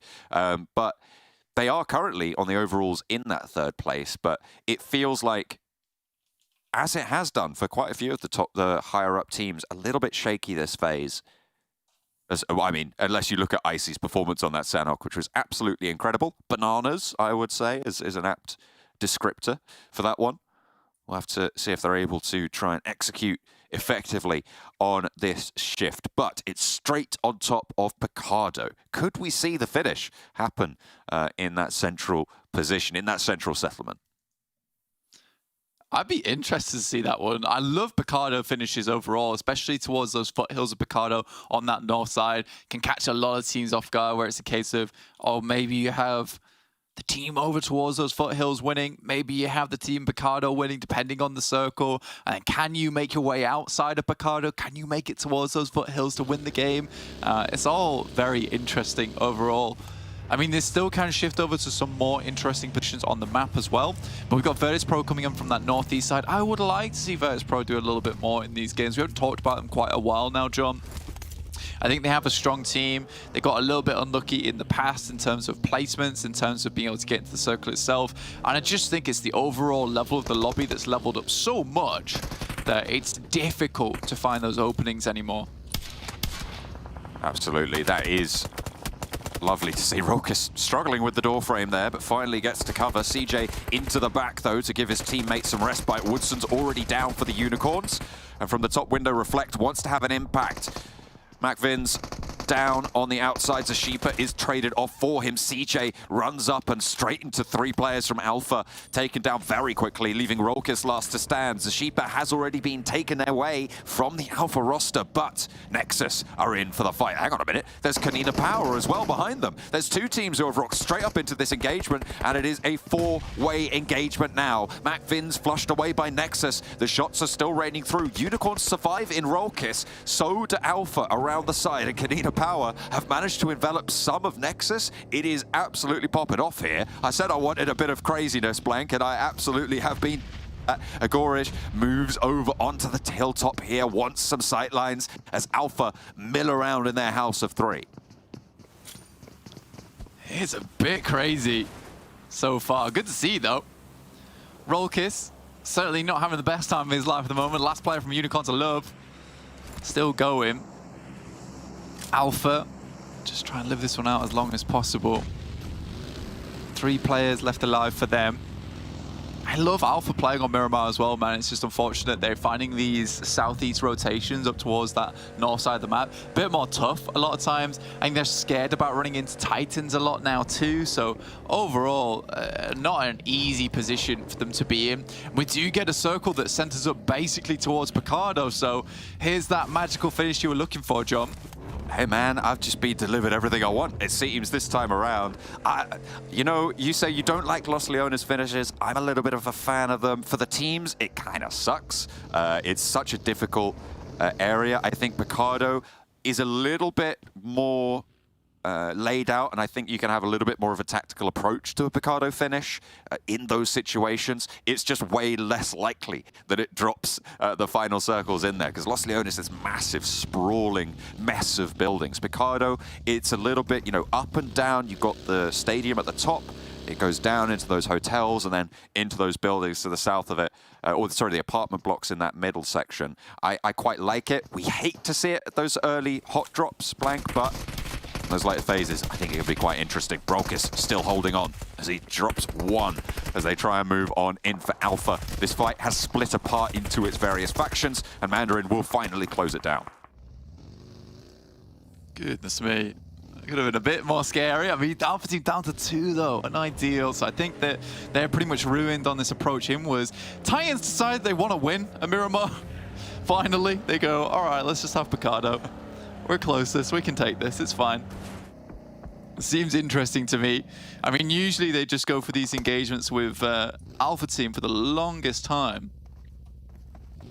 This time around, they will just send it directly in towards Picardo itself. They do take a knock, though, interestingly. SBG currently playing in those foothills after coming off the back of their drop spot over towards Power Grid. A lot of teams all just chunking themselves into this lobby now. Trying to get that central area. A knock onto the Titan north flank, but rezzed fairly quickly. Nice and kind to them. The lead position with Tresley of the Vulgar Boys looking to scout out further west, but the backstop preoccupied with Nexus. Octavian drops down, that's spotted. It's Kapahala, and 249 in hand. The spray is going out wide over towards Octavian as he's drawing some attention, some fire, and allowing the rest of the roster to roll straight up and into nade range now. A nice little distraction play moving out wide there for Octavian, gives himself an off angle and allows the rest of the team to move forwards. Vulgar Boys maybe missed a trick there, but they had to go for the spray into Octavian. They couldn't get rid of that opportunity. As now the nades pour in for Nexus. Vulgar Boys is going to send it back. It's a tactical retreat here. They know that they have the circle currently and Nexus have to push further in, so they can head downwards, head towards this ridge side that cuts off the sight lines up towards VIRTUS.PRO on the northern edge. Gladiators is currently doing a fairly decent job coming up from that south side of the map. They've not lost a single player yet and have actually started to get some shots over towards No Mercy Warriors, towards MUERTE. And there's potential for them in this game. Alpha team getting ripped apart by KONINA Power. They're obviously down to 2 earlier on, so a little bit difficult for them to head in. Spray down from Octavian. laying down the law towards the Vulgar Boys.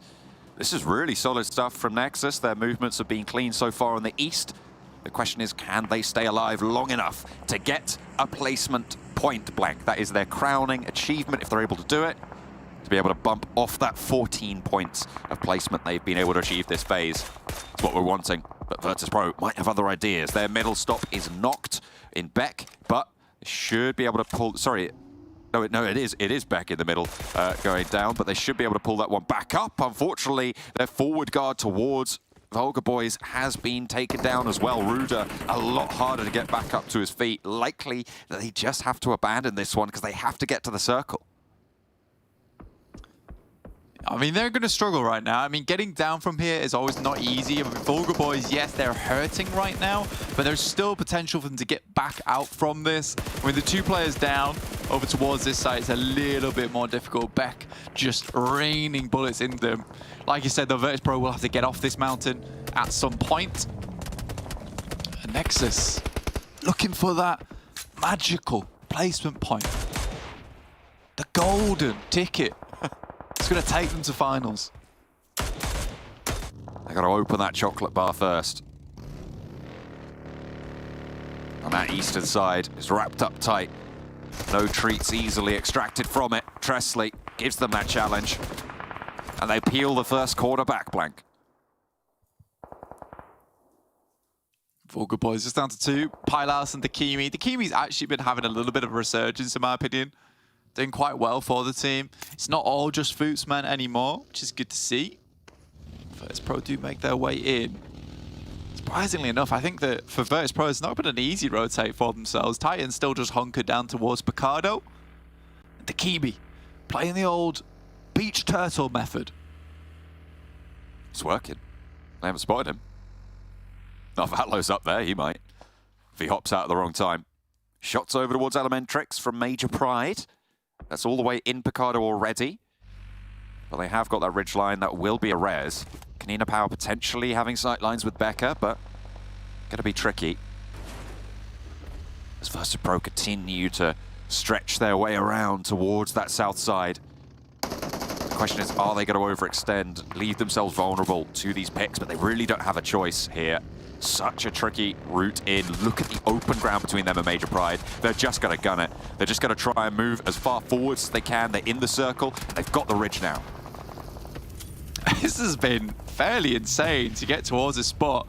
And a nade like that could be good over towards Nexus. They're pretty huddled up right now. One decent one could do the job. Hits onto Octavian very hard. Immediately followed up with a Molotov. Ruda's got a fair few of his own. And Doran currently in flames. Kapahala has to get up front side. Nice little DBS play there.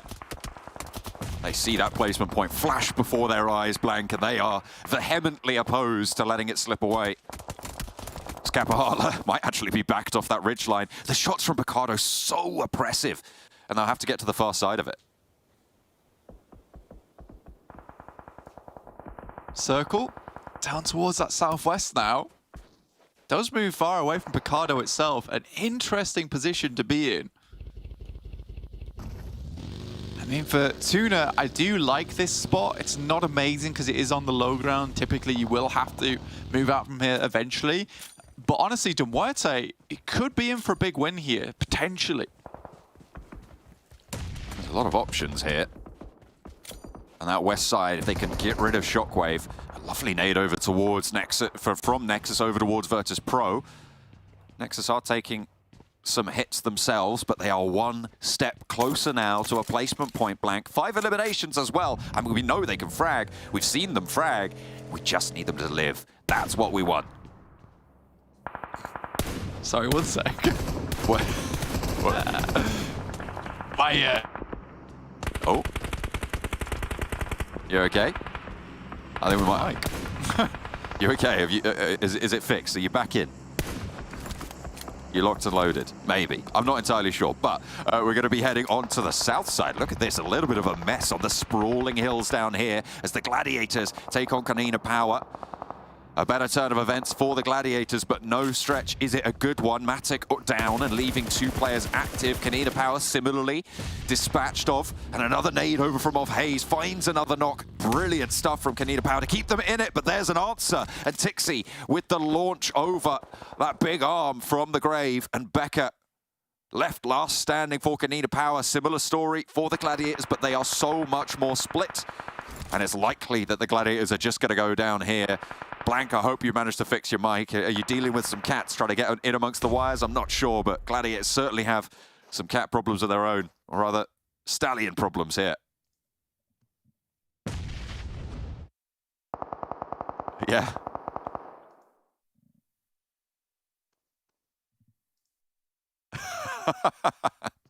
I thought it might be. Oh dear.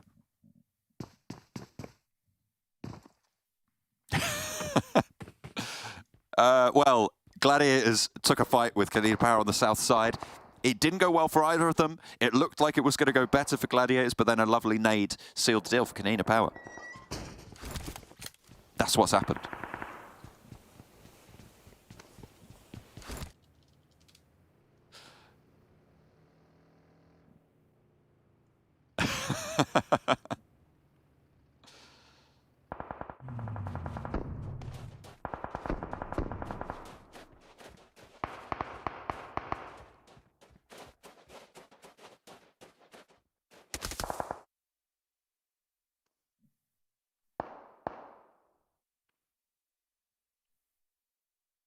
On that north side, SBG, I mean, they're still all together. I feel like we've seen quite a few times where SBG have been on these edges today and tried to move in and just get cut down almost immediately. Moving down from the hills to the north of Picardo, it will be into a lot of open ground for them, so tricky stuff.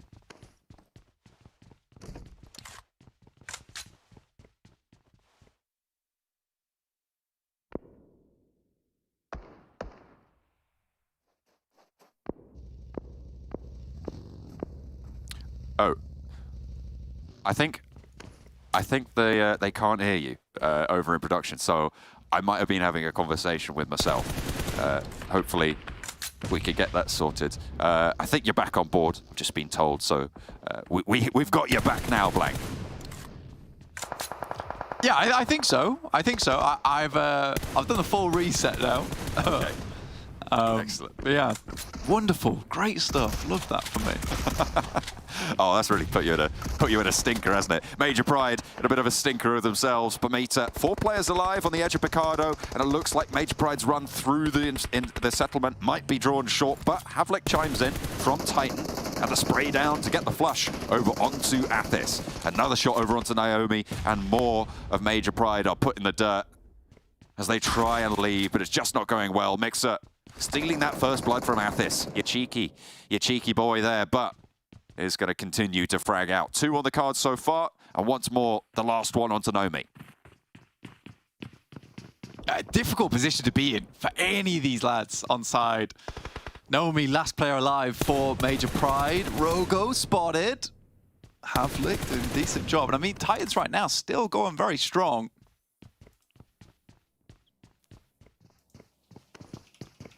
Oh, he's between those boxes. He is the sandwich right now, but he steps out and looks for the filling, but will not be able to find it. Mixer pumps the DBS, and that will be curtains for Major Pride. Still, PERMITTA having to get out here. Titan right next door, not wanting to let that happen.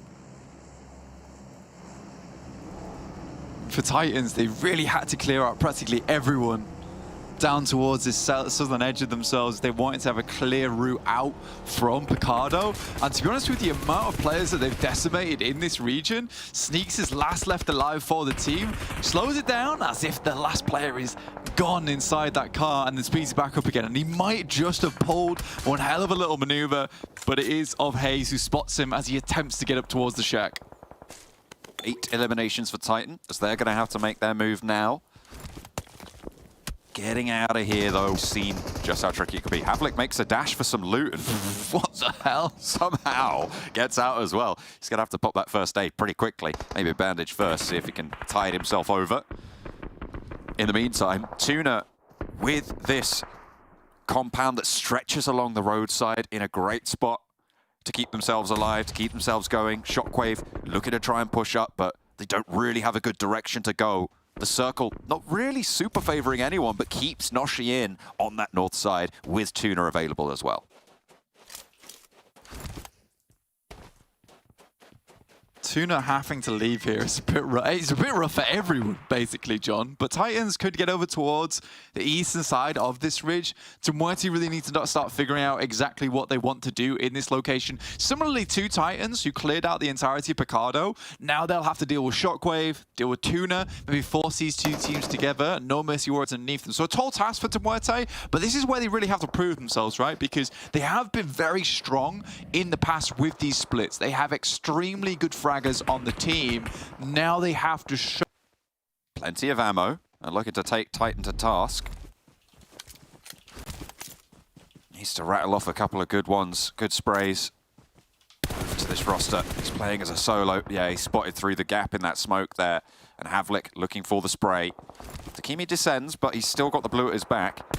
We'll need to figure something out now, but he's going to light them up. That's 2 down. Titan have just lost a massive chunk of their team.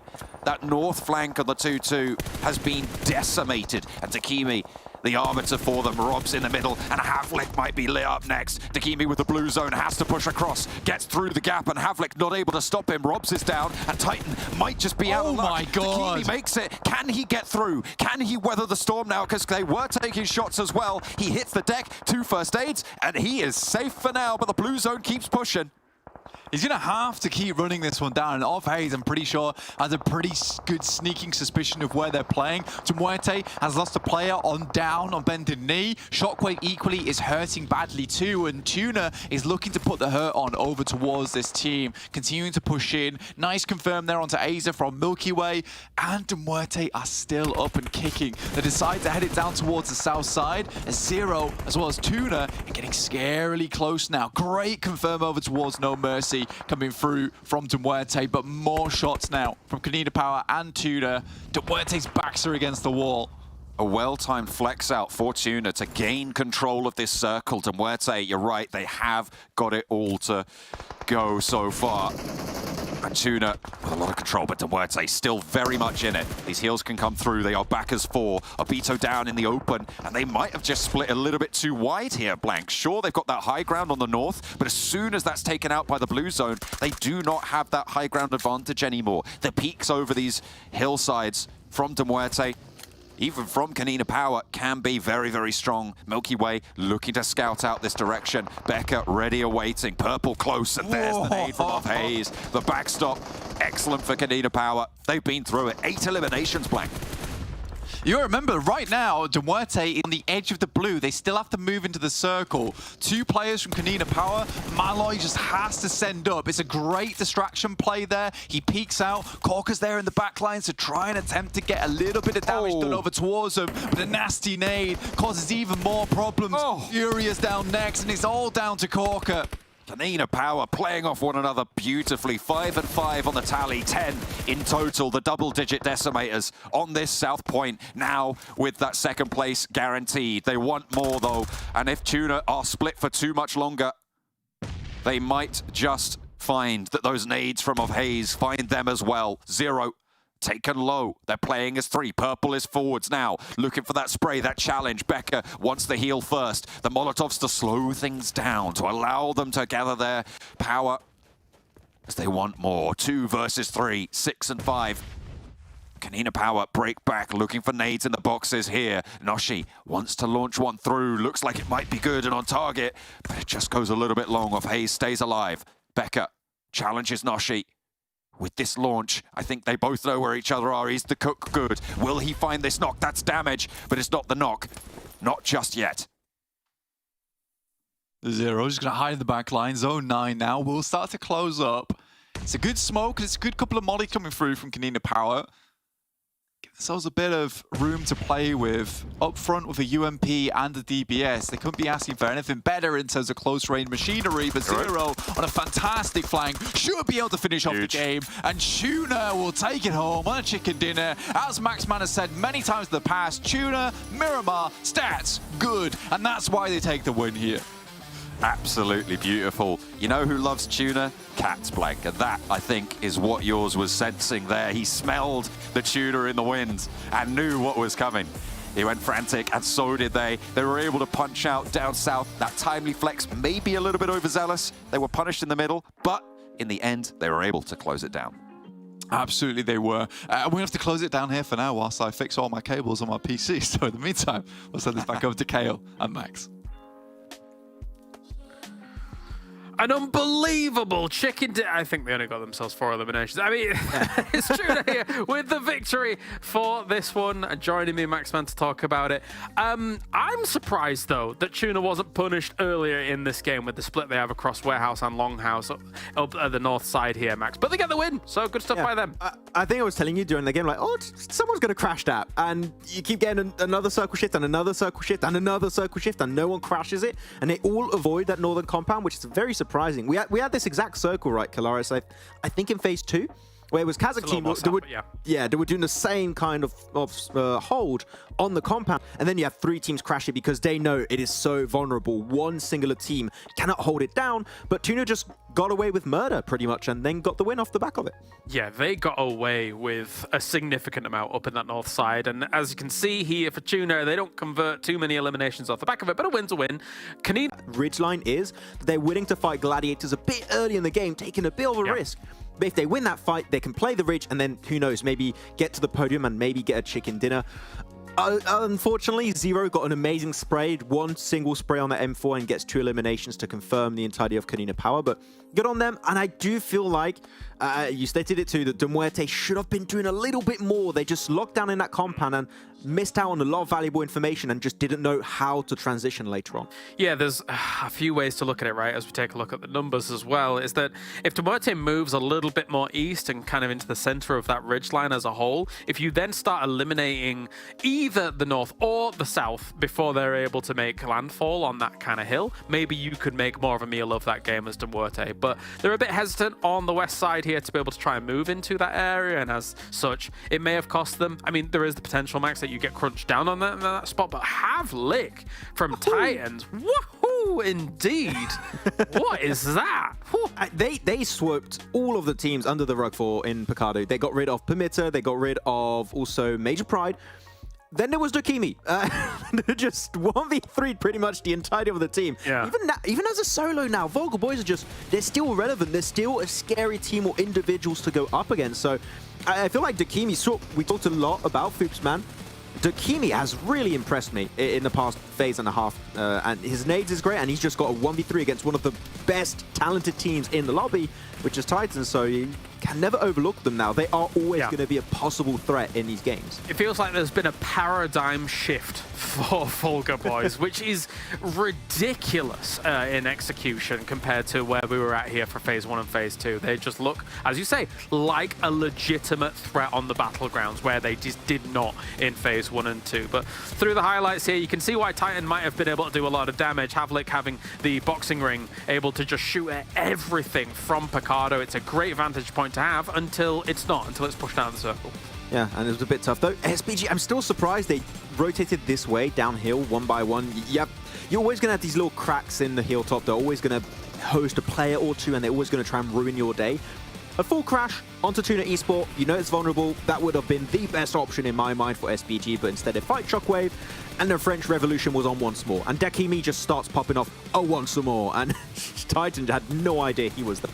Well, let's take a look at some of these final moments as well. Tuna had a lot of room to work with here on this north side, and I'm surprised that they were able to transition so freely almost up onto this hillside, as they did fan out a little bit and dealt with some of the threats that were coming their way, but for the most part, they had so much room to work with. And again, I'm just a little bit surprised that they had this much room to work with.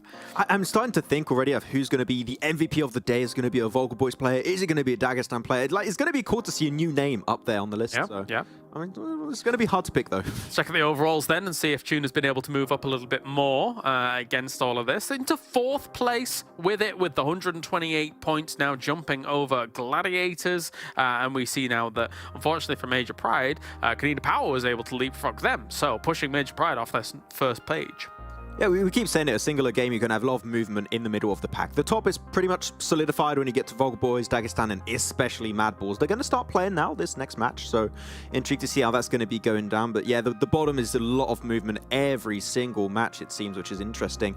Let's go lower. NEXUS still not able to get themselves a placement point because they could not transition through Picado, which, to my mind, Kalaris, that was a very weird decision from NEXUS. You could have wide wrapped south into KONINA Power, try and play the roadside, but you try and force your way through Picado for NEXUS.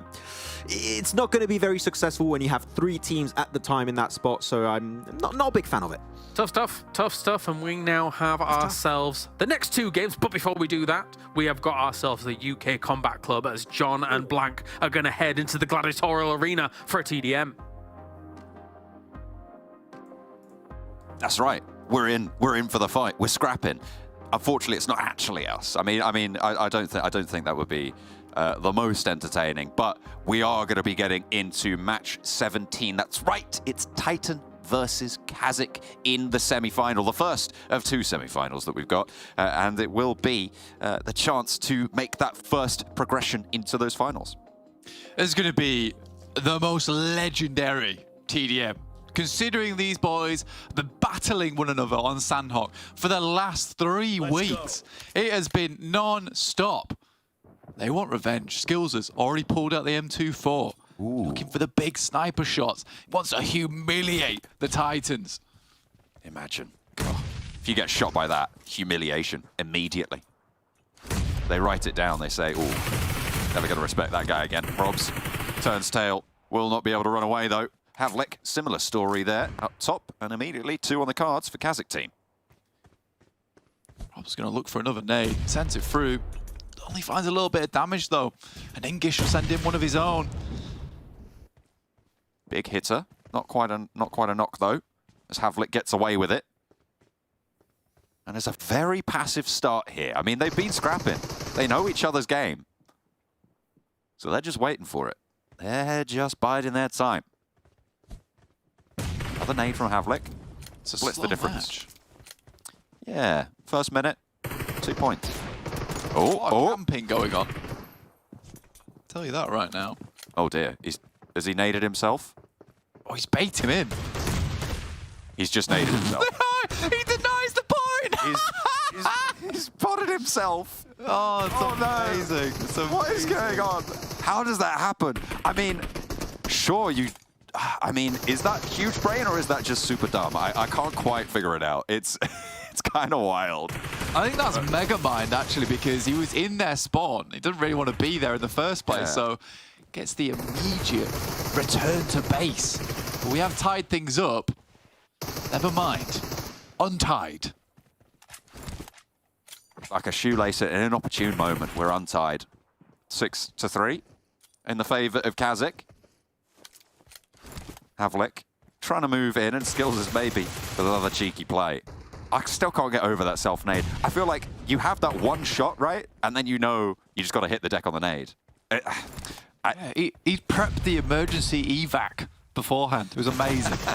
He set up that skylift light. He's getting that plane flying straight on over. Goodness me. 10-3. Hang on a minute. They're rolling on through. KASIK team. Happy with Engish right now. 4 points for himself. They can fall back and get that healing on board. Nades starting to pour in from Titan, though. As Unicorn a little bit trapped here. Won't get stunned up.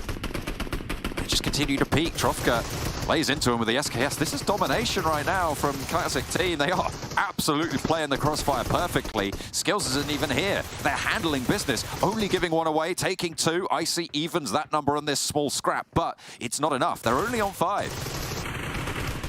Around the corner, Trofka running around with his signature SKS. Making it look easy with a little red dot sight, but don't even use that, just hip firing it. Straight from the waist. Squeezing him like a belt right now. Cinching in. 1 stop too tight.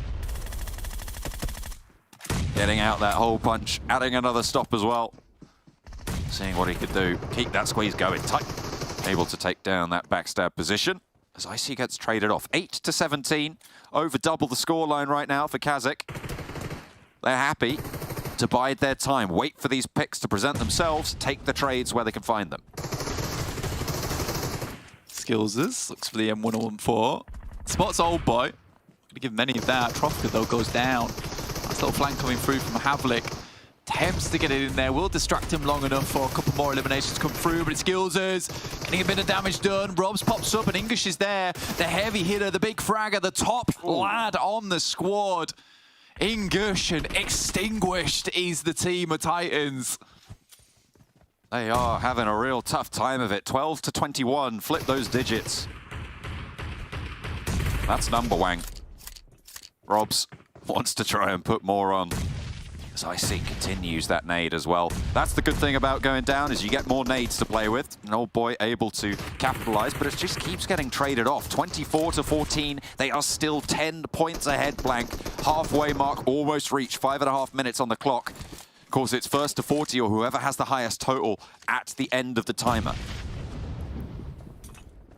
Robs goes for a nade, but might not be enough. Uh-oh. Icy nades, Icy, the tactical evac in play now for Titans. Trofka comes around the corner, does not reload the SKS in time, and Robs, the shotgun master, hitting those shells like nothing else. The progenitor of that shotgun meta in this region, Robs himself. You know what's going to happen when you face those barrels. It's going to be a bad time. Massive. Could be a huge grenade, in fact. Oh. Actually doesn't really catch too much. Fortunately, they swing with it and get the picks they're looking for, get those points on board. But the gap has shrunk to 7, Blank. A crazy turn of events. I still think that it's a little bit out of reach right now for Titans. They'd have to have a massive couple of engagements. Skillses and Trofka, a couple of nades their own. Skillses will find Robs. We're remaining at 7 right now. Havlik has to do something special. Icy in a position to maybe fight them out. Trofka underneath, they spot him. The nade's back. Doesn't quite take him down though, somehow. He evades. He gets that dodge chance out and makes it work. Trofka spamming that SKS down. Doesn't really connect with it. 11 points between KASIK and that all-important final spot in the TDM bracket, Blank. They've managed to extend that lead to 8, and we're into the final 10 points now. Yeah, although this feels pretty one-sided towards KASIK team, we've got to remember, this is the decider of who goes through to that winner's bracket. Right now, Trofka with the long-range shotgun, the SKS himself just spamming it down range. Titans just feeling the brunt of those bullets. Havlik comes out of the corner, finds one good one, but the spin and the slide from English. Stylish. Making it work. Black shirt, big t-shirt, Billie Eilish with that one. Nade over the top for Havlik. Keeping it ticking.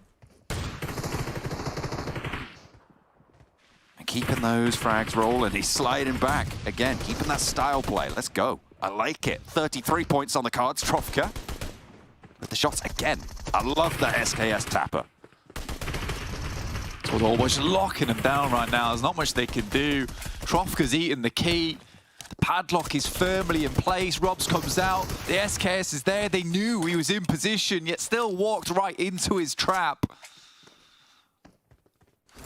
They are not prepared for it. They do not have the wits to take them to that top spot, to that winner's bracket, to that final of the TDM bracket. 35 points now for KASIK team, and 5 remain. Need to pick up Trofka. The SKS master. Hiding. No, he's there. 30 points now, 35, but might just be too difficult. Titans are certainly trying to claw something back, but this Raptor just cannot find what they're looking for right now. English round the corner will take them down. The primordial hunters in KASIK.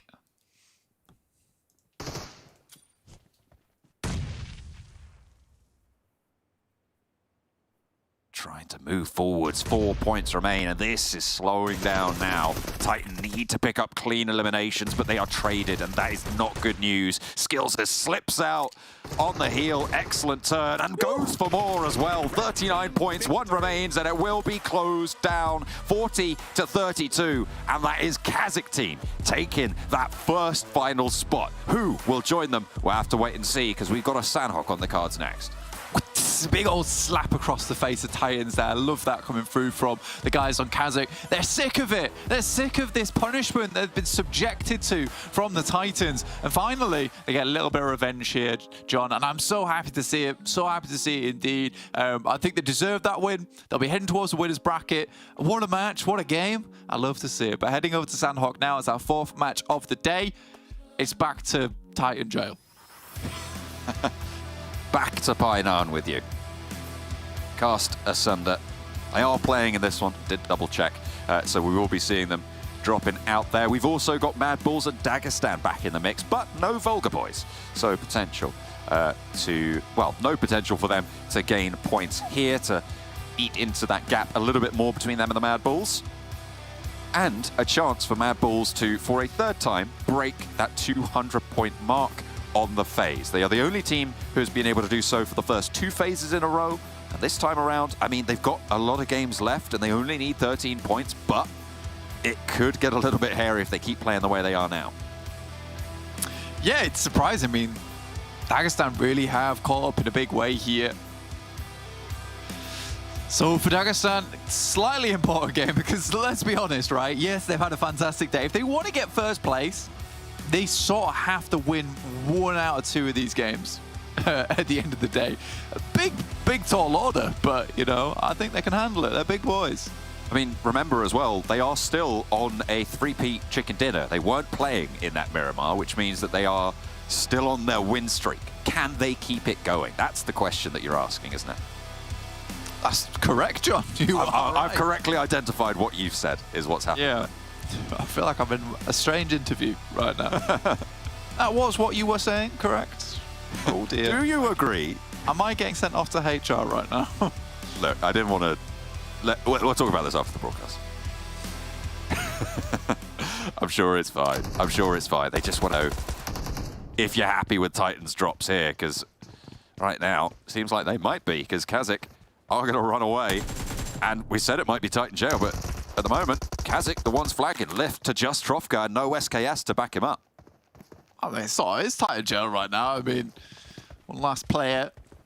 I mean, despite everything, I mean, they've lost 3 players already, right? It may as well be jail for them. Sanhok jail. Old boy round the door. He walked right past him. Hit through. Oh, dear. Oh, no. I think he expected something a bit more spectacular around the corner there. No, it's just old boy sat in front of the door.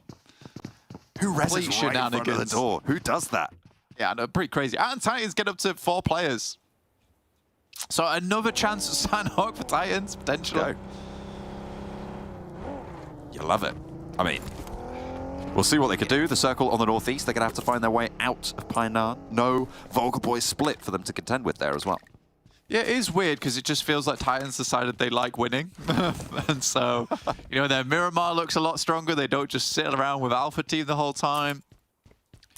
Again, let's pose this one question further, right? Because Maxman was saying, yeah, they're just dropping over towards the guys on KASIK team all the time because they want their drop spot come EU champs.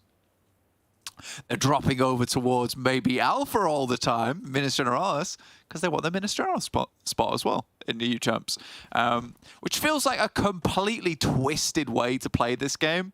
But, you know, they could just completely come around and surprise us, come like finals, come like EU championships in terms of the performance they come out with, because they're playing a completely different game to absolutely everyone else in the lobby right now. They're playing the long haul. They are seeing several steps ahead. Beast, though, can't really see the grass in front of his feet on this one. We'll just go down to the push. That's going to be 3 players for the Nameless.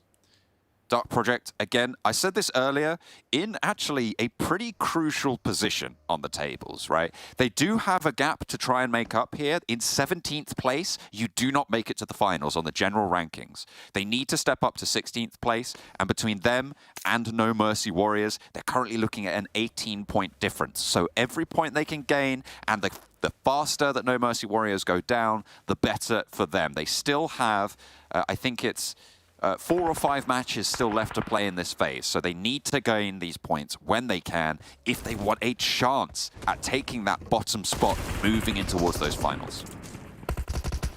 Just blast them in with the QBZ or Tommy guns out. It's just absolute mayhem overall.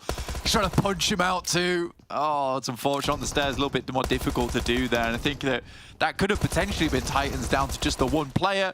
It's Trofka trying to find those shots as Old Boy just hits him with a Michael Jackson, backs it up with the old moonwalk around the corner. Love to see it. Close by. Dark Project really want to pick up these points. 0, forced outside. Was it with the nade? Looking for the shots. With the spray down the sidelines. Excellent work with the UMP on the off angle. Mango. Sorry, Madagod tries to jump out wide, but straight into the spray. That's not going to be good news. That's 3 points earned. A great start for Dark Project if they can keep 4 alive. On this northeast side, they are relatively uncontested on this position. No one breaking out there just yet. Maybe running into NEXUS later on, or maybe Dagistan from the south. 2 pretty tricky teams to deal with, but if it gets to 10 teams remaining and you're facing against NEXUS, you know they're going down because they can't get placement points. That's correct. It's just the way it is. It's never going to change, apparently. But yeah, northeast circle, slightly different from what we're used to. Dagistan down towards the Kawi, so certainly have a chance to get towards the circle without too many shenanigans of having to cross too many bridges. So for Dagistan, definitely a chance this game. I think it's the team that I'm mostly looking at today, just because they've had such a significant performance so far. Ooh.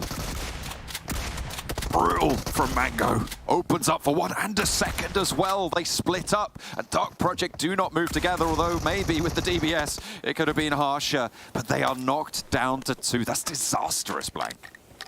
Yeah, the confirm as well is just horrid for Dark Project. Ivaneska and Kespo. Last ones to continue the brigade for Dark Project. MadBulls are sending it in.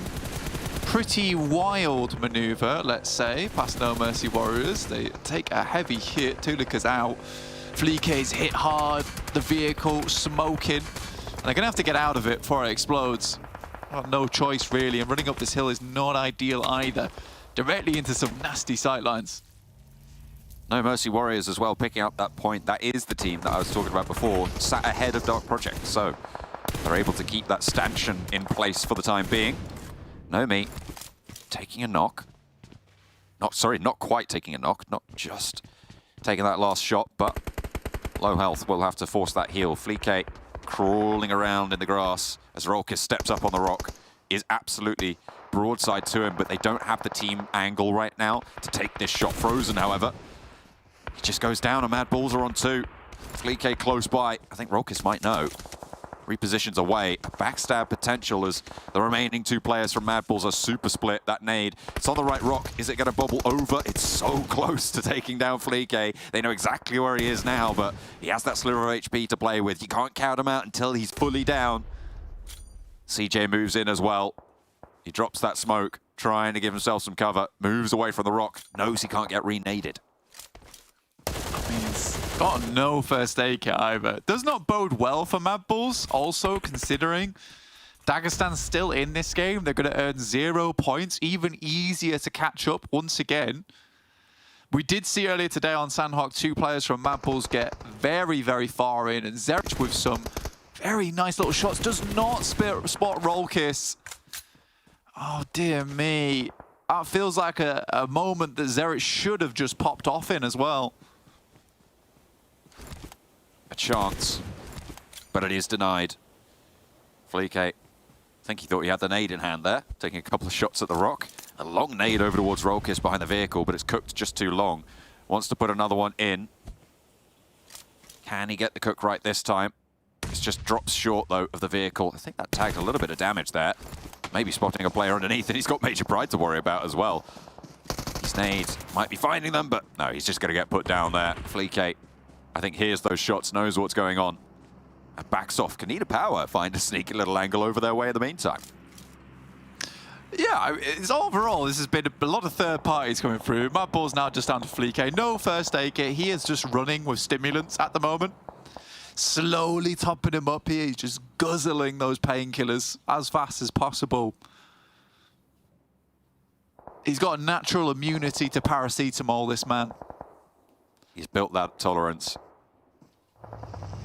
Still pretty tough pain to get through there. Last player standing for MadBulls. MUERTE over on the east, sharing that position near Lakawi with Dagistan a little bit closer to that coastline. The shift out all the way to this east coast keeps Barn in there blank. It keeps that valleyed area near KONINA Power in play. And the east side of Quarry as well for Titan to try and hold on to. They've got 5 eliminations already. They're going to look for more as well. Right now, MUERTE still on that south side, looking to just push up a little bit here. They are going to run into quite a few teams. In fact, they just sent backwards. I think they're looking to clear out TUNA Esports. I like this maneuver from MUERTE. I think down towards Kampong, you really don't want to get caught off guard when you head towards the car. We have teams starting to take shots towards you when you're on that low ground towards the docks area. So I think clearing out TUNA early on for MUERTE is probably a decent idea, especially since they have 4. They're in a good position to start taking some of these points away on this map. Dagistan just shift themselves completely over towards the eastern side. Have to deal with NEXUS. Although they can frag out, don't get those placement points. But like we said, the elimination game for NEXUS is kind of big. So not a team that I'd want to run into pretty early on, John. See if Dagistan can handle themselves. We've seen what they're capable of. They're still milling about there. They're not going for these pushes just yet. Next circle soon to fall in. It's crunching MadBulls Fleeke over on that northwest side, closer to Major Pride, and they'll be on the lookout for that hillside. A hard west shift, so Dagistan, NEXUS, both going to have to move and challenge out near Barn. Do not like this circle whatsoever. I can't imagine any of the players would either. It's very open towards those valleys. Dagistan immediately make their move across. They know they have to. They know they need to get some of that high ground. Start looking down towards these teams, set themselves up for success in the future. See SHOCKWAVE here over on that north side. They will have to deal with the remnants of VIRTUS.PRO. Just wait now left alive as he sends out Wagnazada. Does a good job to sidestep a couple of those bad boys. At the cost of 1 knock. They're able to take down the 2 VIRTUS.PRO players. They can bloom that smoke. The blue zone isn't pushing in for another 10 seconds, so they've got time to get this res. It will slow them down a little bit and actually allow Dagistan to get a firmer grip on this north side before SHOCKWAVE can contend for it. So that could potentially be troublesome, that 1 knock. Having that domino effect into stage 3 and into stage 4. SHOCKWAVE on the north side actually could have a decent shout into this game. I saw that unknown element. I think that the difficulty there is that there is certainly one team that knows they're in this position, which is KONINA Power. Fleeke currently moving into the circle, all in his lonesome, directly through KONINA Power and SHOCKWAVE. Be lucky to get away with his life as he sends directly in towards Barn itself. Titan on the south side, going to have to deal with TUNA now as Zero sends straight up, scouts it out, turns, breaks away. And TUNA know there's presence here now on the outside, purple. Trading some shots. MUERTE just over that lip line. Not going to have some angles over towards Titan just yet. Dagistan have taken a knock in the meantime. Everybody just trying to secure some of these high ground positions around these valleys.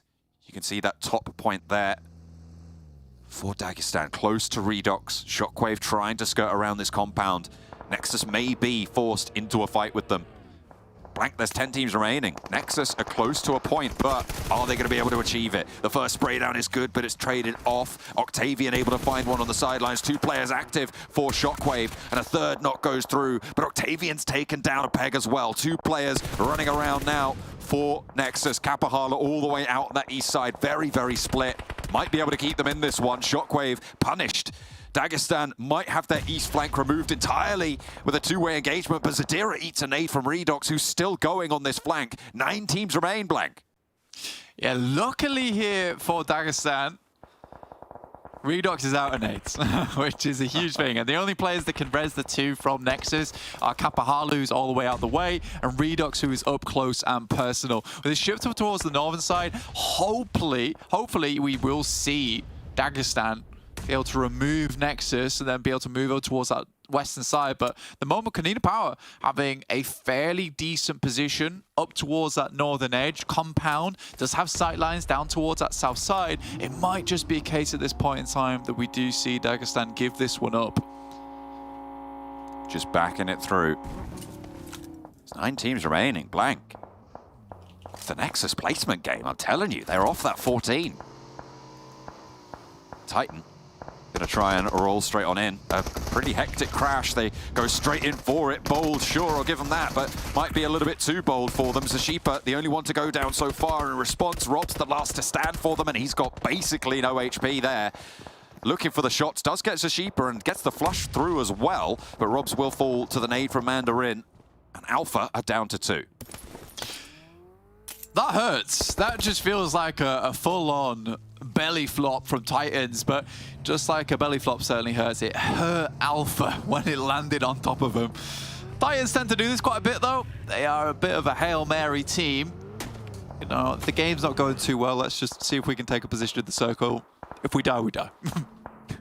I mean, sometimes you just got to go for it. TUNA going to have their chances at it, and they'll have a better chance as well. Only playing against 2. Reflect, split from Mandarin. As the roll-in comes through, Mandarin all but done for here. Reflect tries to step out for some answer, but there will not be one, as it will be Reflect to fall next. Nexus now challenging off against MUERTE on the east side, and they are working out pretty well for them. Furia, sloop below, will be taken down last. Doran with the DBS, able to pop the shots through the window. Nicely done. And will be able to wipe out the team on their south side. Now they can fully turn their attention towards Dagistan atop the hill, playing with 3. They lost keep. And now they'll try and have to fend it off. Nexus going to have to find their way in. Yeah, Nexus is pretty scary right now. I'm not going to lie. The fact that we're able to get all their players up is very surprising. They'll have to push in through the blue. There's a couple of nades, some nice rocks to play around for Dagistan. Shifu's got a nade of his own, does a huge amount of damage. Octavian can't dip back into the blue now, as it's starting to hurt. One more nade would be huge, and Shifu hits the triple. And that is going to be it for sure, right? You've got to think there's no way that Nexus can come back from this. Kapahala last to stand. He might be able to get a knock, maybe even 2, but the third, you just got to think it's impossible. Won't be able to do that. Shifu, super low, sure, but Nexus swept aside, and Dagistan can continue to hold on the hillside, but KONINA Power, they've got sightlines out this way from the north side. Dagistan might have their luck cut short, but they are still up, and there's the heal. Get themselves back topped up here. A couple of stims been sent in. That position from KONINA Power still pretty heavily in the circle. There's a chance to get Zadira back up again, but unlikely. We'll have to crawl all the way over towards his teammate. Oh, Dagistan is suffering. I mean, look at these brutal hillsides that sit in front of them. This is the characteristic area of Barn that just makes it so hard in these later circles to move through. Dagistan struggling on this steep hill, trying to clamber their way back through for something in some direction. And you can see they're just skidding about, not having the best of times at all. Sat in the back of the vehicle, Limbo hits the deck. Shifu will get knocked out as well, as TUNA taking those shots, lining them up. A tough time. But that might be it for Dagistan's hopes at getting the 4 chicken dinners in a row. There's No Mercy Warriors lose yet another player. No Mercy Warriors, by the way, 5th place. 3 eliminations. They've done the work to keep that 16th place under control. A lot of teams all have to fly into one another now, and Offhaze is going to look to see if he can take that compound that currently Limbo is holding on to. Likely he'll go down unless he can pull out some special moves. TUNA, purple on the outside edge versus Wobbly. Just taken away. Denied with a nade. Now TUNA have that 4-player team on the south side. KONINA Power lose a forward position in Palucci. As Limbo's given them jip, but Dagistan will go down. TUNA taking shots out this way as well. Yeah, I think Limbo was a bit of a weird fight for himself. Actually able to get a knock over towards one of the KONINA Power players. 8 eliminations. High placement as well, so 12 points for them as opposed to MadBulls. They only got themselves 2 points. So again, another 10-point profit on this game over the MadBulls, which is great to see. Major Pride, I think we all forgot about this team being in the lobby. It's difficult to place a bets on anyone, though, because I think Major Pride just had a bit of a stoop in performance, let's say. It has been somewhat of a slump. 1 point on the cards right now. We forgot about them. I think most of the rest of the lobby did as well. Somewhat. They've been out of the mix for a while, but they've got a pretty important downhill compound here. Such a difficult position to play around here, Blank. It's really quite horrendous. Yeah, Major Pride, it's not an ideal spot to be in. And they just have to sort of hope the circle continues to move over towards that western side, because for both TUNA and KONINA Power, they're going to take shots at one another first. Major Pride still having like that significant amount of defense in terms of compound position. But yeah, western circle would make this game so much easier for Major Pride, as these teams from KONINA Power and TUNA have to push down towards them. Anything over towards the east though, south, anything that moves out of Major Pride's compound, it will be difficult. It will require them to feel the power of past games for Major Pride. I mean, Max certainly didn't forget about this team being in the lobby. He gave them his prediction. That is, I mean, it is a little bit west, but it kind of doesn't really give Major Pride what they were looking for. Sure, they can stay in the corner here, but if KONINA Power and TUNA conclude their fight, there will be a team just outside waiting for them to leave, and there will be curtains from there. At this point, they've got to figure out how to get outside. Yeah, for TUNA, I think this is kind of a ridiculously strong position. This is where timing comes into effect for Major Pride. They need to make them push now towards the south whilst KONINA Power is fighting. They need to understood that KONINA Power has moved up. Corey is close by. Now the duo will look to regroup. There needs to be suppression out to Major Pride. They have read this. The shot's up towards TUNA now. They've made the break across to this rock. A knock from the play zone is disastrous for TUNA. That's really going to slow them down, and they might have just pinned themselves in, allowed the rest of the rosters to move on out. And another nade from Purple may be able to give them a little bit of an opportunity there, but the nade is short. Won't be able to land it here. Cooking up another. Wants to pop it forwards, but there is still that sideswipe. He got that first knock and thought, surely there's only one, but no. There was that second threat to pincer on out. The next circle over towards Major Pride, over towards Becca as well from KONINA Power. They can look to regroup. The strafe across the open ground, and TUNA getting pulled apart, but so is everyone else. Major Pride have managed to keep 3 going, and at the moment, it's looking like they might have the biggest advantage here. 2 players down for KONINA Power. They need to find a Beto, dispatch him on those sidelines, because everybody else needs a free reign to move, and now it's just down to 1 for KONINA Power. Major Pride pulling it back into control. They moved out when they needed to, and Becca's out in the blue. He doesn't have a chance here, and Major Pride take it down. Yeah, it's a really good read for Major Pride as well, because it's one of those situations where you have to be so cautious of how far you make that push. Do you leave players behind? So which they do, they just send 2 down towards the rock underneath, which is just about out of nade range. You could see there, Purple, was having to really extend his space to get those nades over towards it. And even then it was difficult, so I had to waste like 6 nades, getting perfectly on target. So for Major Pride, it's just great understanding of the game again. We didn't talk about them so much, but they had been a phenomenal force within that lobby for quite a while. Despite them not getting the perfect circle for themselves, they still hit a really good stride towards that endgame. So I'm very happy to see that from Major Pride. It's been a long time coming that we need to see Major Pride stepping things back up again, especially before finals. Yeah, it was unfortunate there. I mean, another nade from Purple, maybe things would have gone differently. But Major Pride able to control the area around Barn. A very, very tricky finish in that area of the map. But they make it work, and that is testament to the experience of Major Pride. Great stuff coming from them.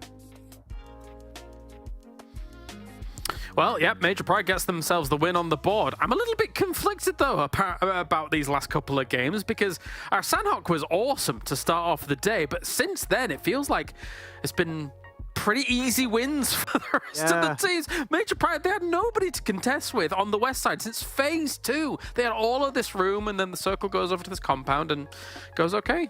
Yeah, you got the free Dagistan chicken dinner early on Erangel. You had that TUNA Esports chicken dinner early on Miramar where they got away with murder on that split. And now this game where Major Pride just slowly but surely they get into the compound, onto the road, and they just wait it out. And then the circle we see it, Kalaris is tough. It's forcing KONINA Power, it's forcing Dagistan, it's forcing TUNA Esports to go downhill towards Major Pride. Sure, they do split out at the end with that angle to make sure they cannot avoid getting this match, avoid getting this chicken dinner. So good on Major Pride to actually split out at the end. I think the timing was also on point when KONINA Power were also flexing out, so they couldn't really fully fight back at that point. So good on Major Pride. But yeah, it's been pretty easy. And I would say we've been wanting this comeback of Major Pride.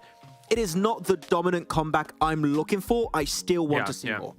Yeah, no, for sure. I mean, up until the point where they get into that last circle and they're going up against KONINA Power as well as TUNA, they had one elimination. Because again, nobody was there to contest them on their entry. Look, I mean, this is an example of it. 1,100 damage, which isn't Sanhok numbers. That's lower than Sanhok numbers, all right, Max? This is it's been a quiet win for them, but a win is a win. Yeah, I'll take it. And KONINA Power, we keep saying it, they are normally a really good Sanhok team. Oh, well, the previous roster, but they still got some players that are there. And decent damage here coming out. The conversion's a bit tough because you are really far away from a lot of the fight, so it's tough to really confirm those eliminations. But Agorish and I think it was Palucci really playing the rooftop positions, getting a good angle and information on what's happening, and actually setting himself hard east of Barn to clear out the remnants of Dagistan was a really smart play, making sure you're not going to have any backstab situations happening. And then you can easily transition phase after phase in the circle. So good on them to make sure that they got full ownership of those locations. Oh, definitely. And I do want to give credence to something that, as you say, Major Pride did, which was kind of the split that they were able to show at the very end against, right, what TUNA and KONINA Power were showing. So let's take a look at the highlights from all of this game as we have... Well, we're Again. back. Oh, is it? I mean, we're back. We've never left in the first place. Yeah, true. We've always been here.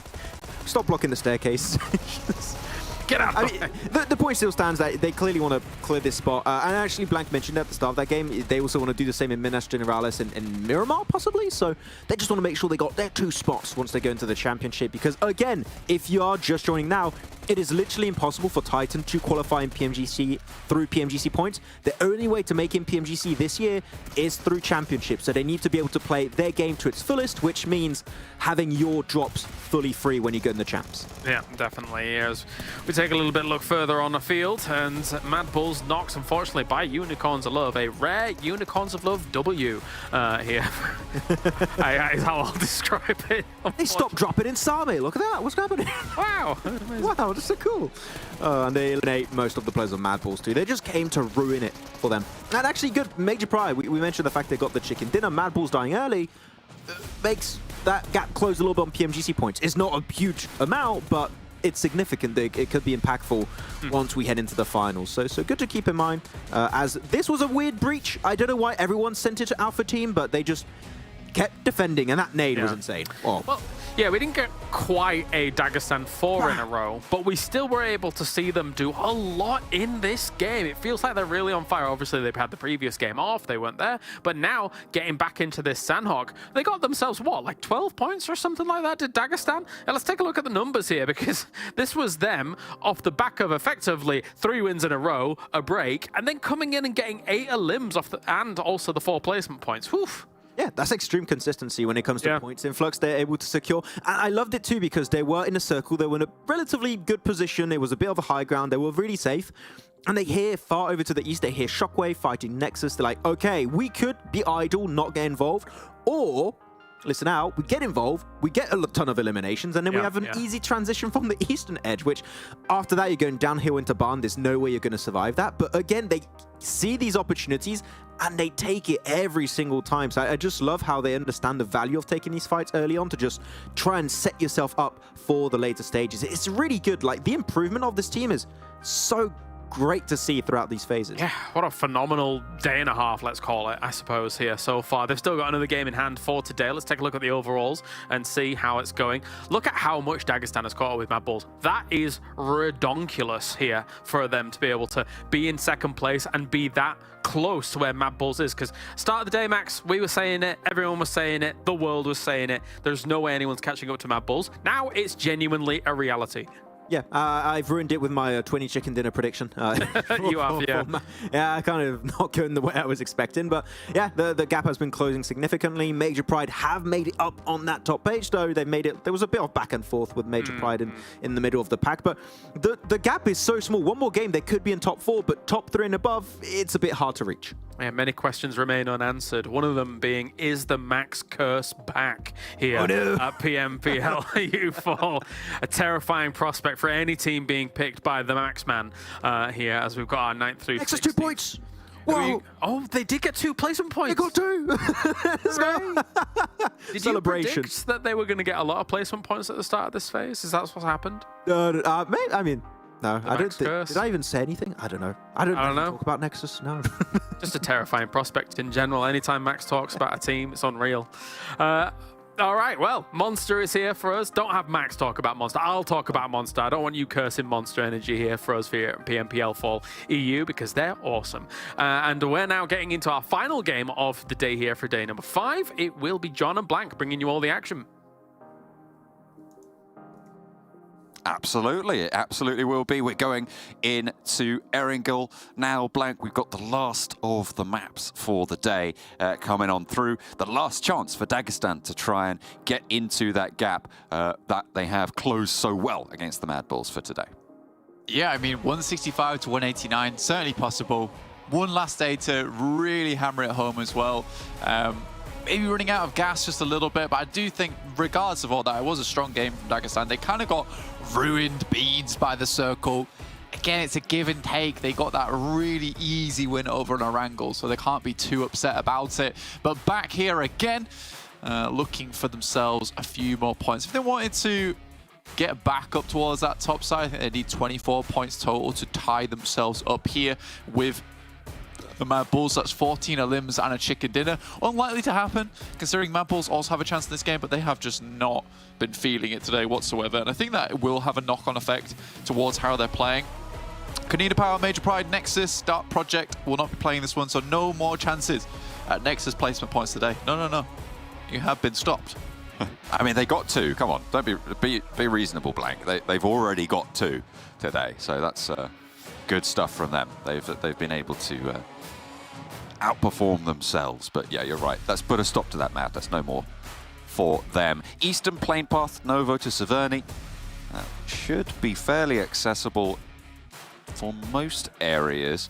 The northwest may be the hardest to get to. You can grab those vehicles on the south coast to get out towards Gatka, to get out towards Primos. So maybe some hot drops around that area to see if they can claim those wheels. Vulgar Boys down towards MUERTE Power. We'll be picking up the resident Nexus position. Cursed position though, Vulgar. Uh-oh. Don't do it. It's not good. It's not good for your health, for your business, for your anything. It's not good at all. Shockwave will head up towards Severny as well, so nice and easy. TUNA down towards Sosnovka. Slightly longer rotate for them, as they will have to head up towards that northern side. Gladiators are just going to slowly swoop in over towards North George. Through the air. A couple of birds. What sort of birds do you think they'd be? That's the big question. Gladiator birds. Gladiator birds. What's the most aggressive sort of bird? A pigeon. Probably. Or a seagull. A seagull. Yeah. I'll steal your chips. Yeah, seagulls are evil. They are. They're menaces to society. See, the seagulls are more like the Caesar, though, you know? He's more like the Emperor. Okay. Caesar Seagull. Caesar Seagull. Okay. Gladiator's more like a Robin, you know? Okay. You're the underdog. Yeah, they're ready for it. They're ready to go. They'll fight for what's theirs. Or they'll try at least. Certainly in the overalls, they're fighting pretty well. They're second place. They're pretty clear in second place as well. Not out of the reach of teams like Dagistan, though. On the northern side, they'll have a little bit easier of a time on these rotations, on these drops. See if they can spread their wings a little bit further, but they'll need to come back, fold themselves back through. That they will, John. That they will. If you'd like to check yourself out, a little bit of memes and goodness go check out our social media over at Esports PUBGM EU, over at YouTube and Instagram. It's so good. So good. You will too lose your breath, as Maxman's memes will take your breath away. Absolutely. I can only agree. I think that that is the general sentiment, and I don't think that anyone would contend otherwise. Max, phenomenal. The touch of glory on that social game. But Gladiators looking to try Midas and move Max back together. Midas. Ooh, Midas Max. I like it. Okay. Golden touch. Any social media post he touches, instant gold. Yeah, it instantly gets a like because he likes it. That's true. That is true. He does do that. I've seen him. It's very bad. It's trying to interact with the algorithm. I get it. I respect it. The game. He's playing the game. We're all trying to interact with the algorithm at the end of the day. Please, Mr. YouTube. Please. Please. Hello out there. Can you hear me, algorithm? Bless us with your favor. I don't think they can. The algorithm doesn't touch fools like us. Oh dear. It's only the best, the greatest. Max has the real gold with the fool's gold. Exactly. Not much doing right now at the moment for a lot of these teams. Still just kind of hanging on around the map. Most teams understand that at some point they will have to move north. At some point. But there's so many rotational paths up here that it's not really going to bother too many guys at this point in time. I mean, if you're SPG, you sort of want to get past Yaz Lake right now, which is what they're doing. Getting towards some of the compounds around Pizza Slice.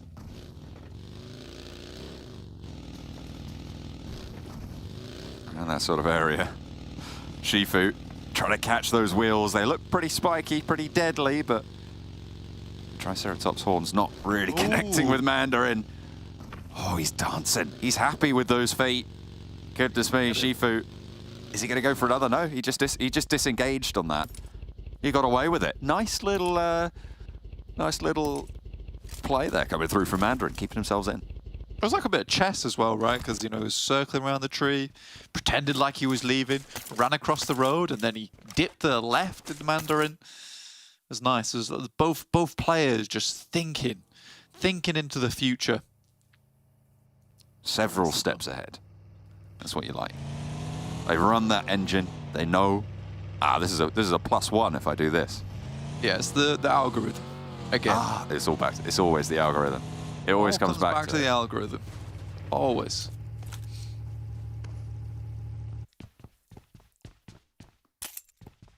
I'm just trying to ask the algorithm. So I'm just asking the algorithm what we should say next, what we should talk about. Because the Nameless on the screen, this is a team that just has not performed this season. It's not. They've kind of upset the algorithm. Yeah, they are not algorithm followers. They don't know. They don't know what's going on. They don't know. They haven't read into it. Nobody's sorting them out. Exactly. This is unfortunate. Alpha, 5.33 average limbs. It's not too bad on Erangel, actually, overall. I wouldn't be displeased with that kind of result myself. Currently down towards the south side of Yasnaya. VIRTUS.PRO also just holding teams out. This is cruel. This is evil. I like it. There's a seagull play. They'll steal all the chips. Get it on Stealing board. Get rotation that path. Oh, okay, all right. They'll make it work as well. Is Ruda trying to get on the roof, I think, and then just getting that in place. It makes it finally to get that bridge camp. VIRTUS.PRO really hard setting up to try and stop Unicorns of Love here on the south side. They really want to make that happen. TUNA getting across, not going to be guarded out by Titan, who are on that ferry pier split. Peri chicken. Peri split for the south coast. Spicy. Very much so. I like that. Yeah, it's kind of two different worlds, right? You got VIRTUS.PRO just being horrible to Unicorn's Love, and then Titan's just like, I ain't bothered. I'm going to loot. I'm going to loot up as much as possible. We've got a long way to go. I'm going to pack the lunches, make the sandwiches. You know, hand cook some crisps. It's a long job. Some crisps. Ooh, getting pretty bougie with that preparation there. Yeah, I tried to hand cook some crisps the other day. Just end up with burnt potatoes. Did you actually? That's quite impressive. I wouldn't even try that, I don't think. Yeah, I failed. That's all right. I had to pretend like they were those veggie ones. But in the meantime, this is some absolute carnivore gameplay coming through from VIRTUS.PRO as they try and land the shots over towards Unicorns of Love, who get chomped down upon. Oh. More parsnips than potatoes here for Unicorns of Love as they get cut down to size. One player remains. Woodson still over towards Novo. And will have to figure out how to get through this game. He doesn't have any loot. He doesn't have anything in his backpack. He's done. He's finished. You've been de-algorithm there. You have been deemed unworthy by the algorithm there. That's what's happened. VIRTUS.PRO, the agents of it. Trying to escape it, but looking pretty lackluster there. They don't know Kung Fu, that's for sure. Dagistan on the south side. East of Rogo. Come on, lads. 4th win of the day. You can do it. I believe it. The algorithm has blessed thee. Oh. Shall take yourself as far as possible. I believe it's team. I know they can make it happen. MadBulls over towards their north side. Their arch nemesis in the rankings. It's possible. A true challenge for them. It's good to see. And I mean, if you're going to have your glow up, you want to have that big hero arc, right? You want that storyline to come on through. You've got to be able to shift those gears when you need to. And that's what you got to prove. Yeah, the two champions of the algorithm going head to head. Question who comes out on top. Tresley. Oh, that's a case where you duck and you're like, I'm actually in the open. There's no point in sprint. I hate to sprint right now. If I'm smaller, they can't see me. Oh, no, wait. No, I just got to go. Just got to go for it. Looks like Vulgar will stay completely alive, though. Titan, similar as well. Nades just launched over at one another. You imagine that they might just look to disengage, but Titan actually forcing the regroup here. Rob's getting back in with the rest of them, and the shots coming through from Vulgar. They might want to continue this scrap. They have regrouped onto this side of the road, and Titan want to reposition, get a better footing here. Yeah. Pylaus just disengaging with the duck bike. I think that, you know, having buggy is actually probably the best thing to have on a map like Erangel, especially when you've got to move very far. Just considering that they're still viable, even with one wheel shot out. PERMITTA currently head-to-head versus Alpha team.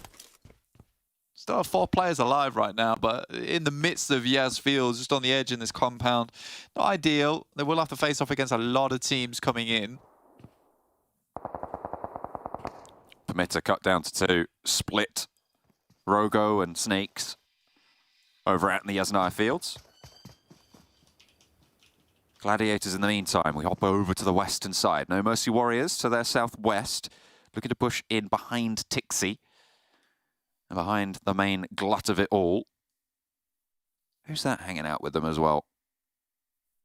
I think, oh yeah, that is Marlow from the No Mercy Warriors, who's pushed up towards Matic and Meku over on that western side. A difficult path, this central river still making that decision hard, but the north shift comes through. So teams will look to cross now, and there's a lot of teams who are going to want it. Dagistan, blank, they're going to have to cross a bridge, and we know what that means. Yeah, they're so good at crossing bridges. Like, it's sort of unbelievable. Look at this. They're across. Look how good that was.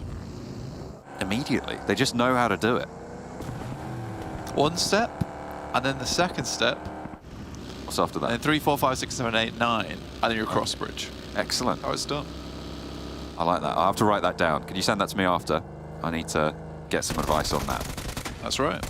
Little replay from Marlow, taking down a player from the Gladiators, Kitsune. Will just fall to it, and that is unfortunate. The backstop denied. Gladiators will not let that slow them down, though. They're sending straight on in. Up into the wall, up into the compound. The gas station is under control of Matic, although it is tenuous at best. MadBulls close by. Alpha losing Reflect as the Nameless move on past the east side. They'll swing to the east of Yasnaya and try and curve around the top here, but MUERTE have made that path.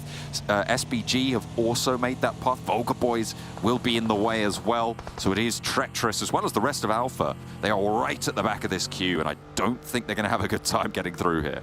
It does make me laugh because it's actually a reasonable rotate to just head straight across Yaz Bridge, or even Rozok bridge as well behind Dagistan, but everyone goes for the smart rotation, quotation marks, as it is a smart rotation, but you know, if everyone's doing it, it's not as good. Give it a little bit of time. Don't have to go right now. But I think most players should be, I'm not dying like this, should be fairly happy with this circle, because being definitive over towards the northwest side is way, way nicer than having to decide whether you want to be on the south or the north. In the meantime, Vulgar Boys go down to just Tresley. There's PG, tempted to hold on to some of their players. They do manage to wrangle quite a few of them up and close by. Slips down, takes the drop damage, might have saved him, but no, Alex is quick on the trigger there. Tresley falls, so do the Vulgar Boys. SBG, though, with problems of their own. MUERTE trying to move through. The Nameless have managed to sneak their way in with some of their players. 2 and 1 knock. Alpha ahead of the curve and actually managed to break all the way up north. Shockwave have joined in that fight there as well. They moved down from Severny. MUERTE not so lucky. Taken down. That northeast side looking to have concluded itself. Certainly a treacherous move for all of those players on the principled rotation. Might have been better to go another way. Yeah, difficult to make that call a lot of times. Next circle, zone 4. That's where it gets very difficult to raise your players. And I think this is where VIRTUS.PRO's rotation becomes slightly more dangerous, because they've headed all the way to the western side. I think they heard the amount of fighting over on the east. They're going to be chunking quite hard right now. But they might be able to get up towards the forest on the northwest side and play this one out. Very close. Elementaries, I think he has to stop off and heal. Just get out of dodge for a second. Get that healing tacked back on. Mango down for the Nameless in the meantime.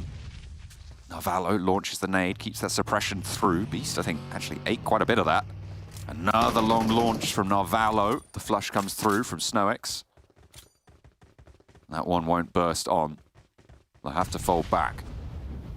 SBG probably looking to disengage with the circle as it lies. Over towards the middle, you've got Alpha team playing as 3, Gladiators playing as 3 as well.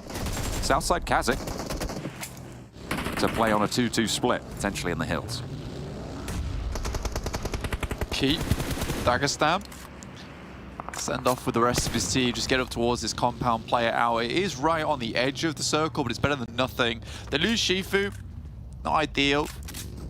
MadBulls still over towards that eastern side, trying to hold down Harry Potter.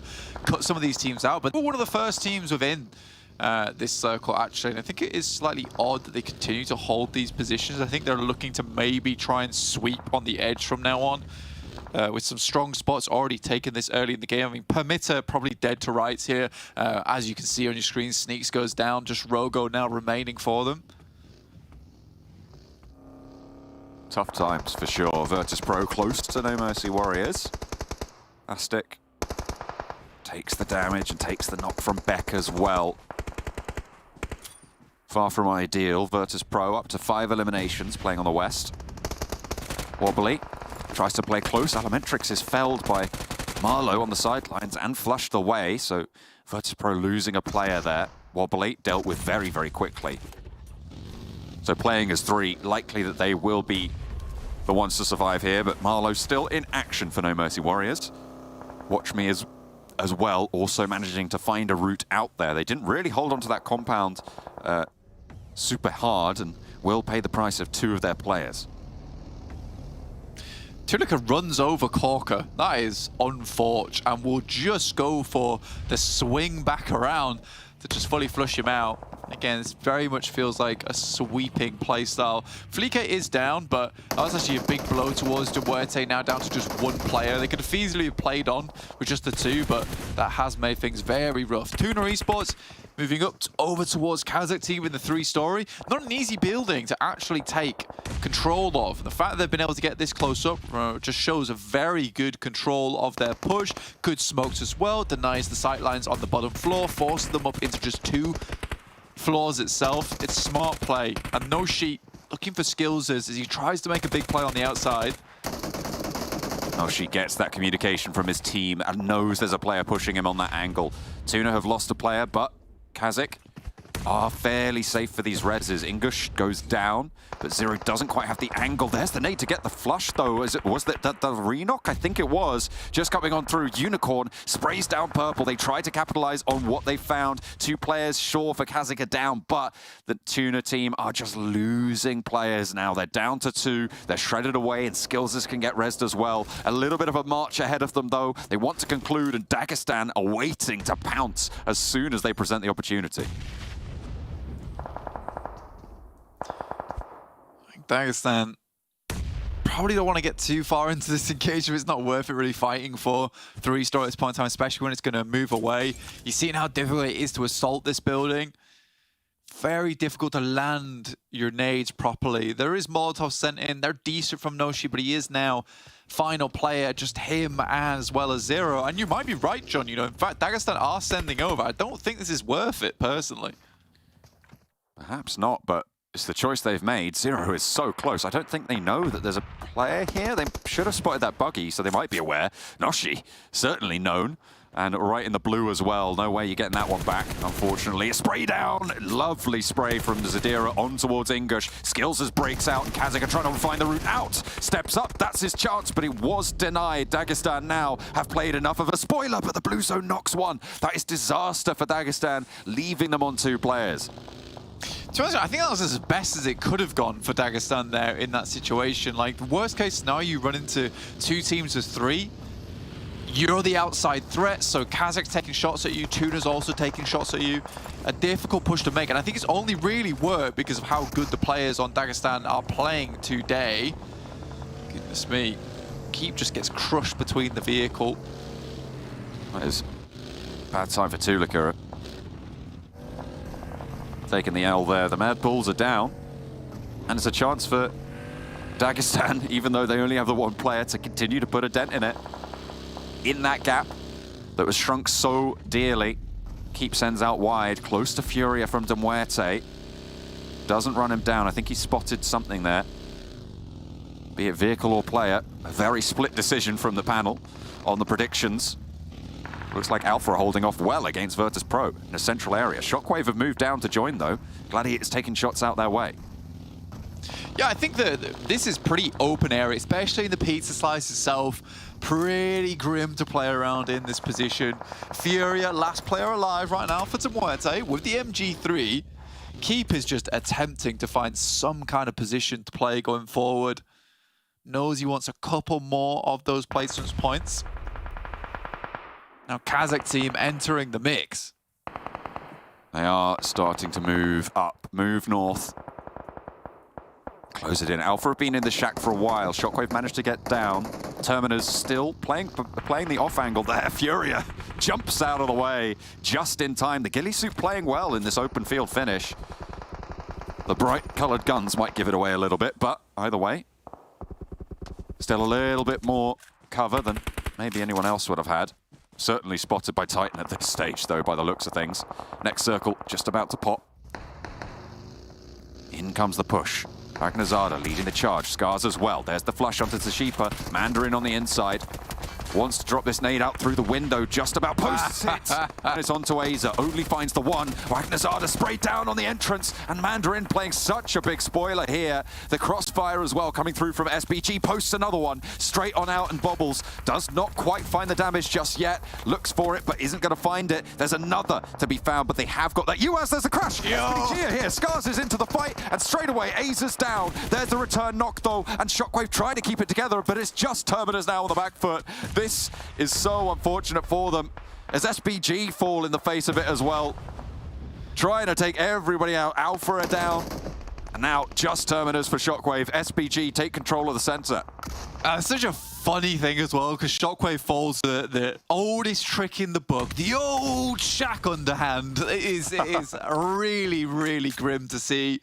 I love what he was doing as well, because he was tossing smoke, then nade, then smoke, because it was like, the fact that he stuck the res that entire time is fairly amusing to me as well. I think he felt fairly safe in the position that he was in. But yeah, I like the play of, is it a nade? Is it a smoke? You'll never know until it pops. Gladiators trying to find Terminus on this north side. I think they have spotted him.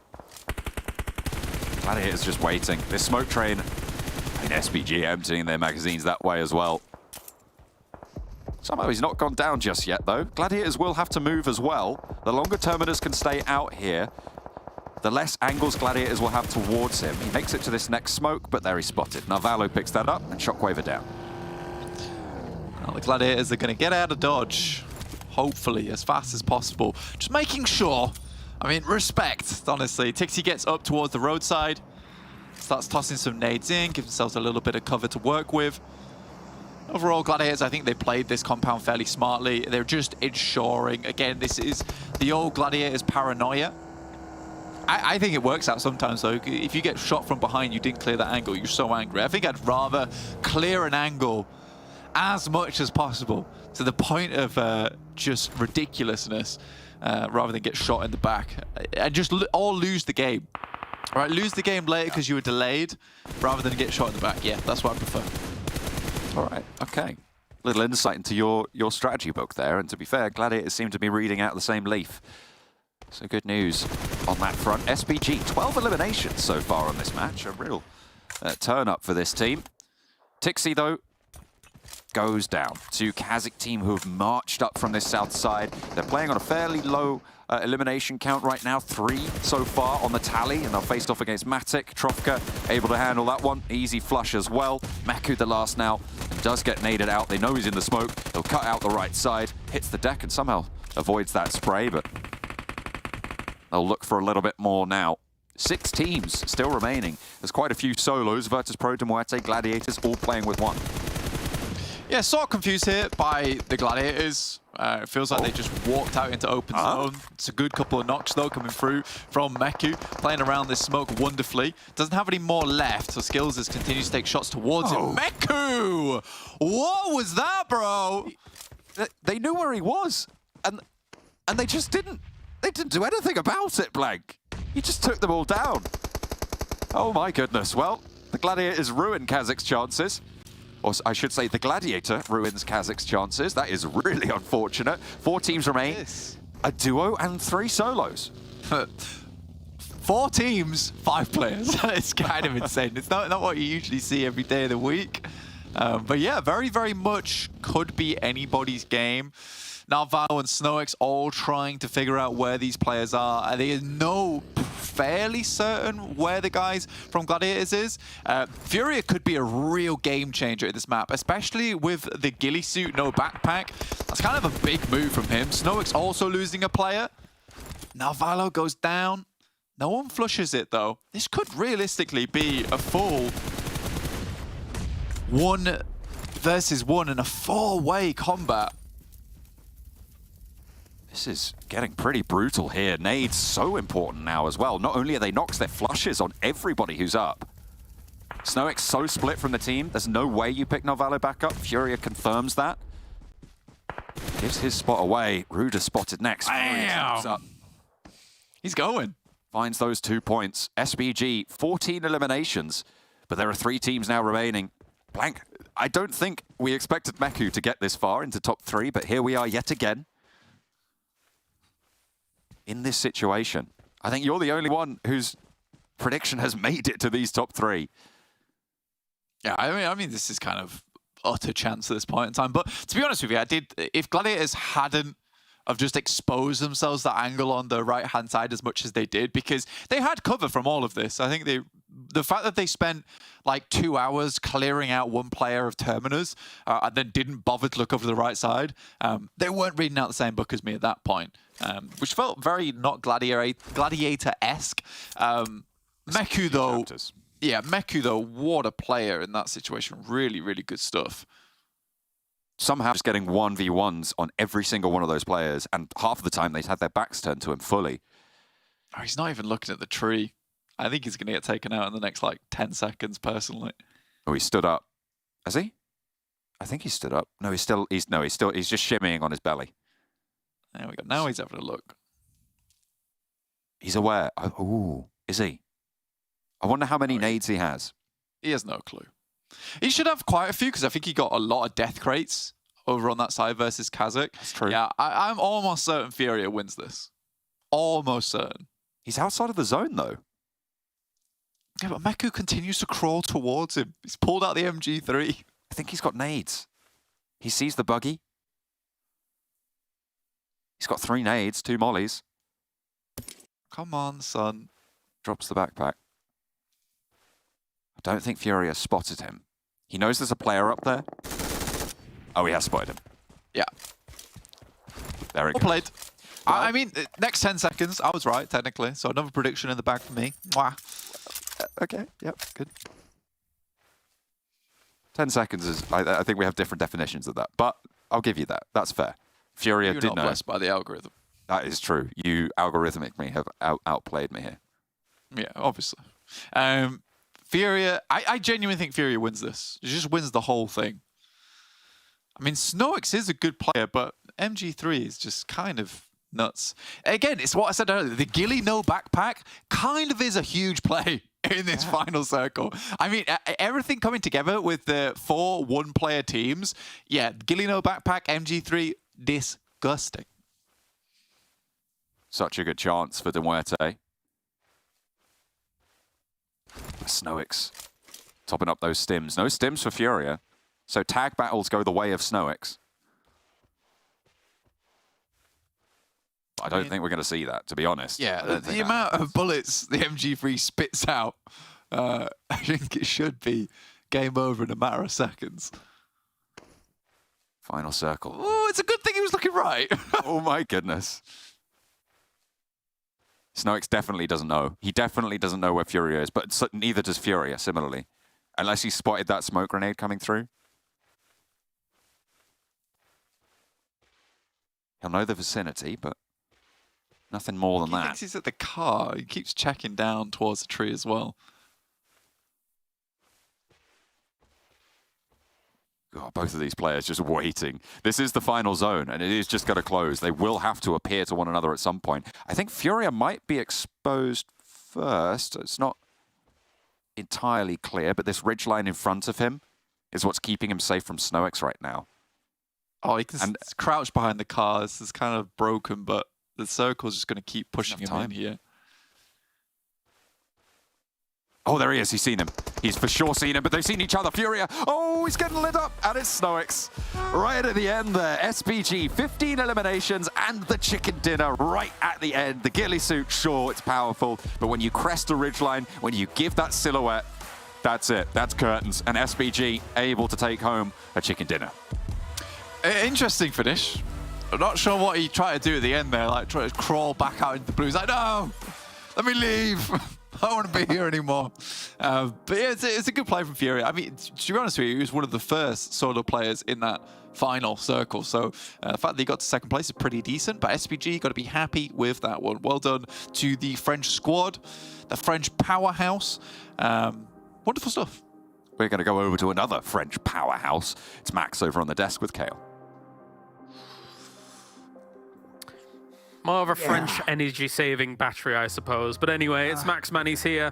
Let's talk about the actual powerhouses, SPG, who were able to get that victory. It was close, though, down to the wire. MUERTE, not a 13th place team, maybe.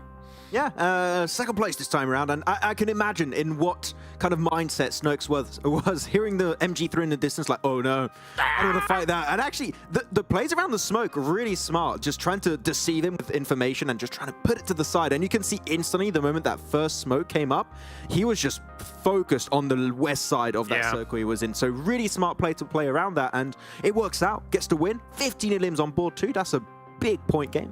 Huge. They were able to control what was effectively the north side of the circle for a little while. It's weird because it's awful terrain. It's some of the worst terrain in Erangel, to be perfectly honest. Yeah. So to be able to come out with a victory here is quite impressive. Crashing on that shack at just the right time to be able to shake things up a little bit over there, because everyone wanted to crash on that shack because it was literally the only building that was there. But it's a rubbish building.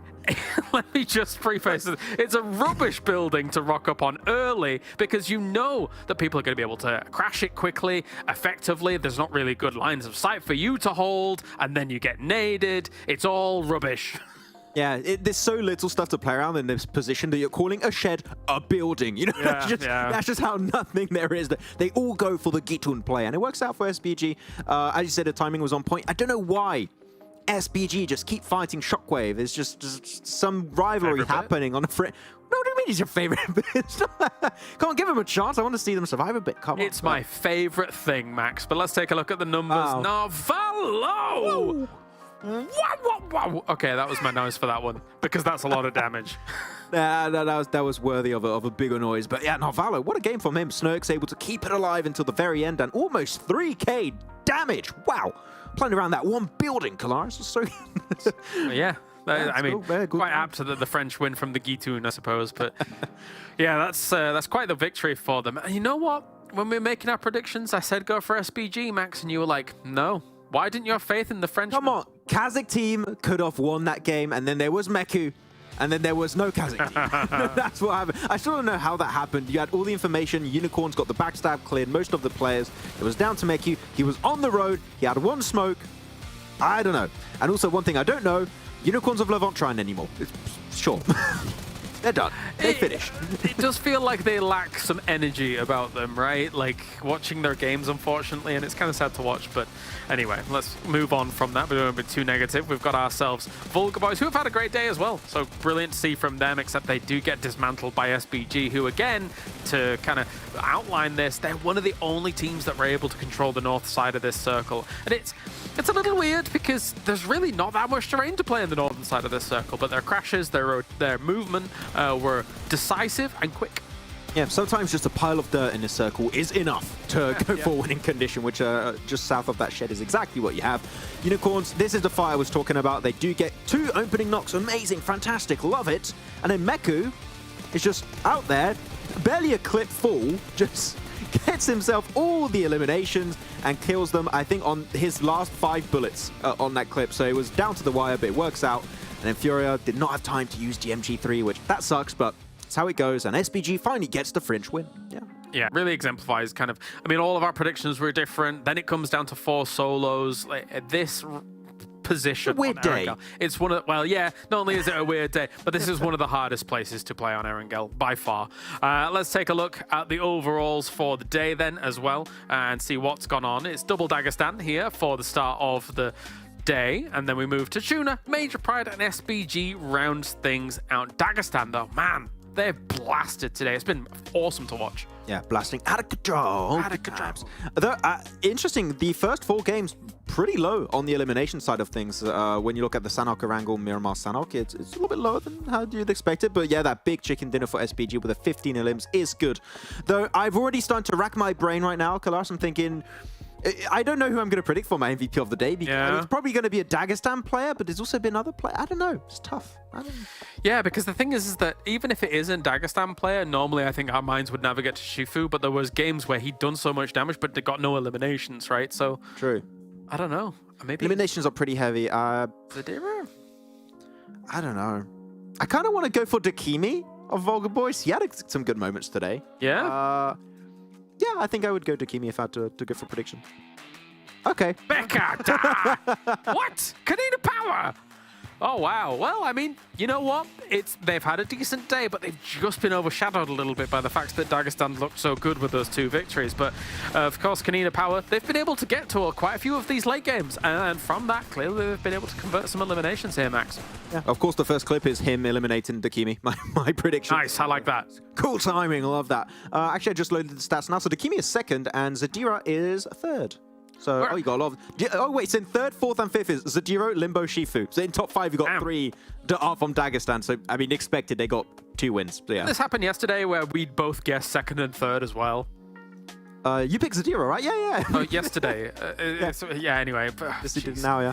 Oh, we're useless. All right, well, let's take a look at the overalls then and see who's not useless up at the top. We've got ourselves MadBulls still in that firm #1 spot for the overall rankings across phases 1, 2, and 3. And beyond that, movement-wise, Dagistan has been able to move quite significantly here throughout the day, Max. Yeah, up in 6th position, and if they get some similar results tomorrow, they could catch up to a 5th position because MUERTE's been a little bit up and down. They've had a decent day today. They got some decent points on board, but Dagistan is a contender for top 5. I would love to see them be a top 5 team by the end of the finals at least and make into the champs.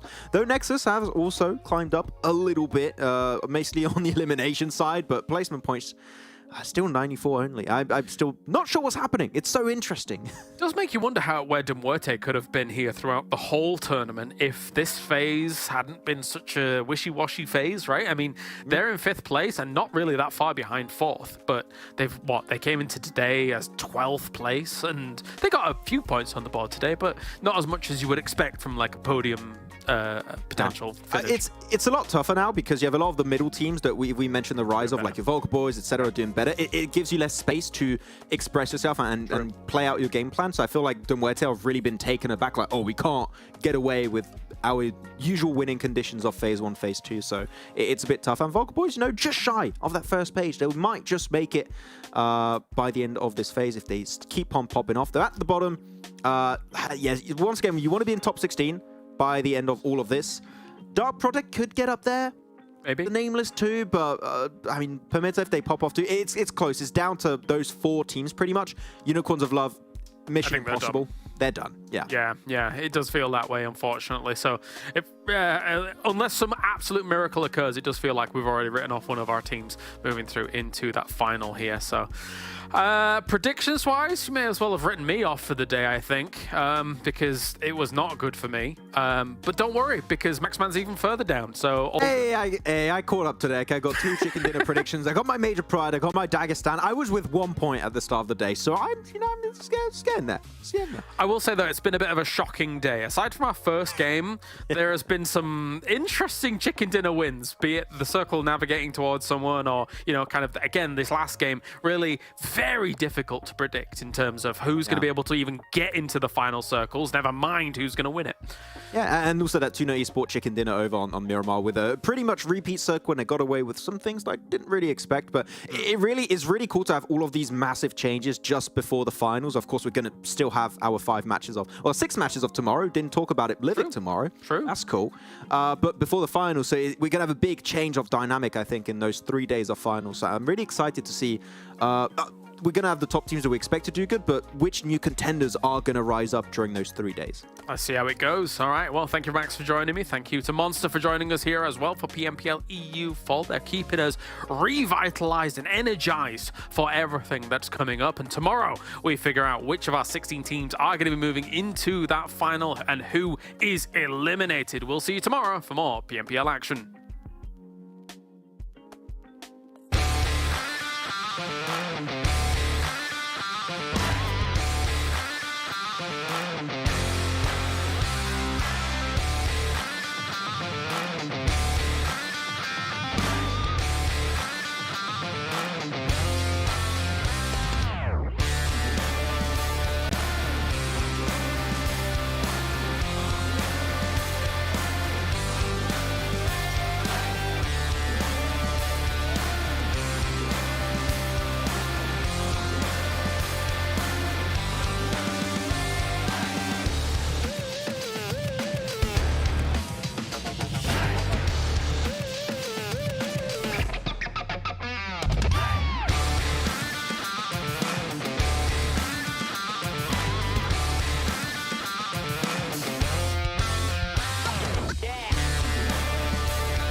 I'ma get it, you know I be on the way. Yeah. You know I be on the way. Man on a mission, I'ma get it, you know I be on the way. Yeah, it's all hard, ain't no fear here. You ain't giving this at all, you steer clear. Never beat, I've been down and I reappear. You got some money on the line, you better put it here. Rolling in and doing that work. Check priorities, I'm doing that first. Checks big and I'm sure that hurts, but it's checkmate, we ain't selling short, know the work. Ain't nowhere to hide, you ain't gotta see me come and keep me on your mind, cause I be on the way. Yeah. You know I be on the way. Man on a mission, I'ma get it, you know I be on the way. Yeah, man we coming for them things that they said I couldn't have, get the team. I got a vision for the things you ain't believe. And here's the motto, hard work, this over everything. It's that comeback. I'm calling plays, hit the pass, then the run back. Yeah, I'm far ahead and gotta run last. But we ain't letting up, we never done that. Ain't nowhere to hide. You ain't gotta see me come and keep me on your mind, cause I be on the way.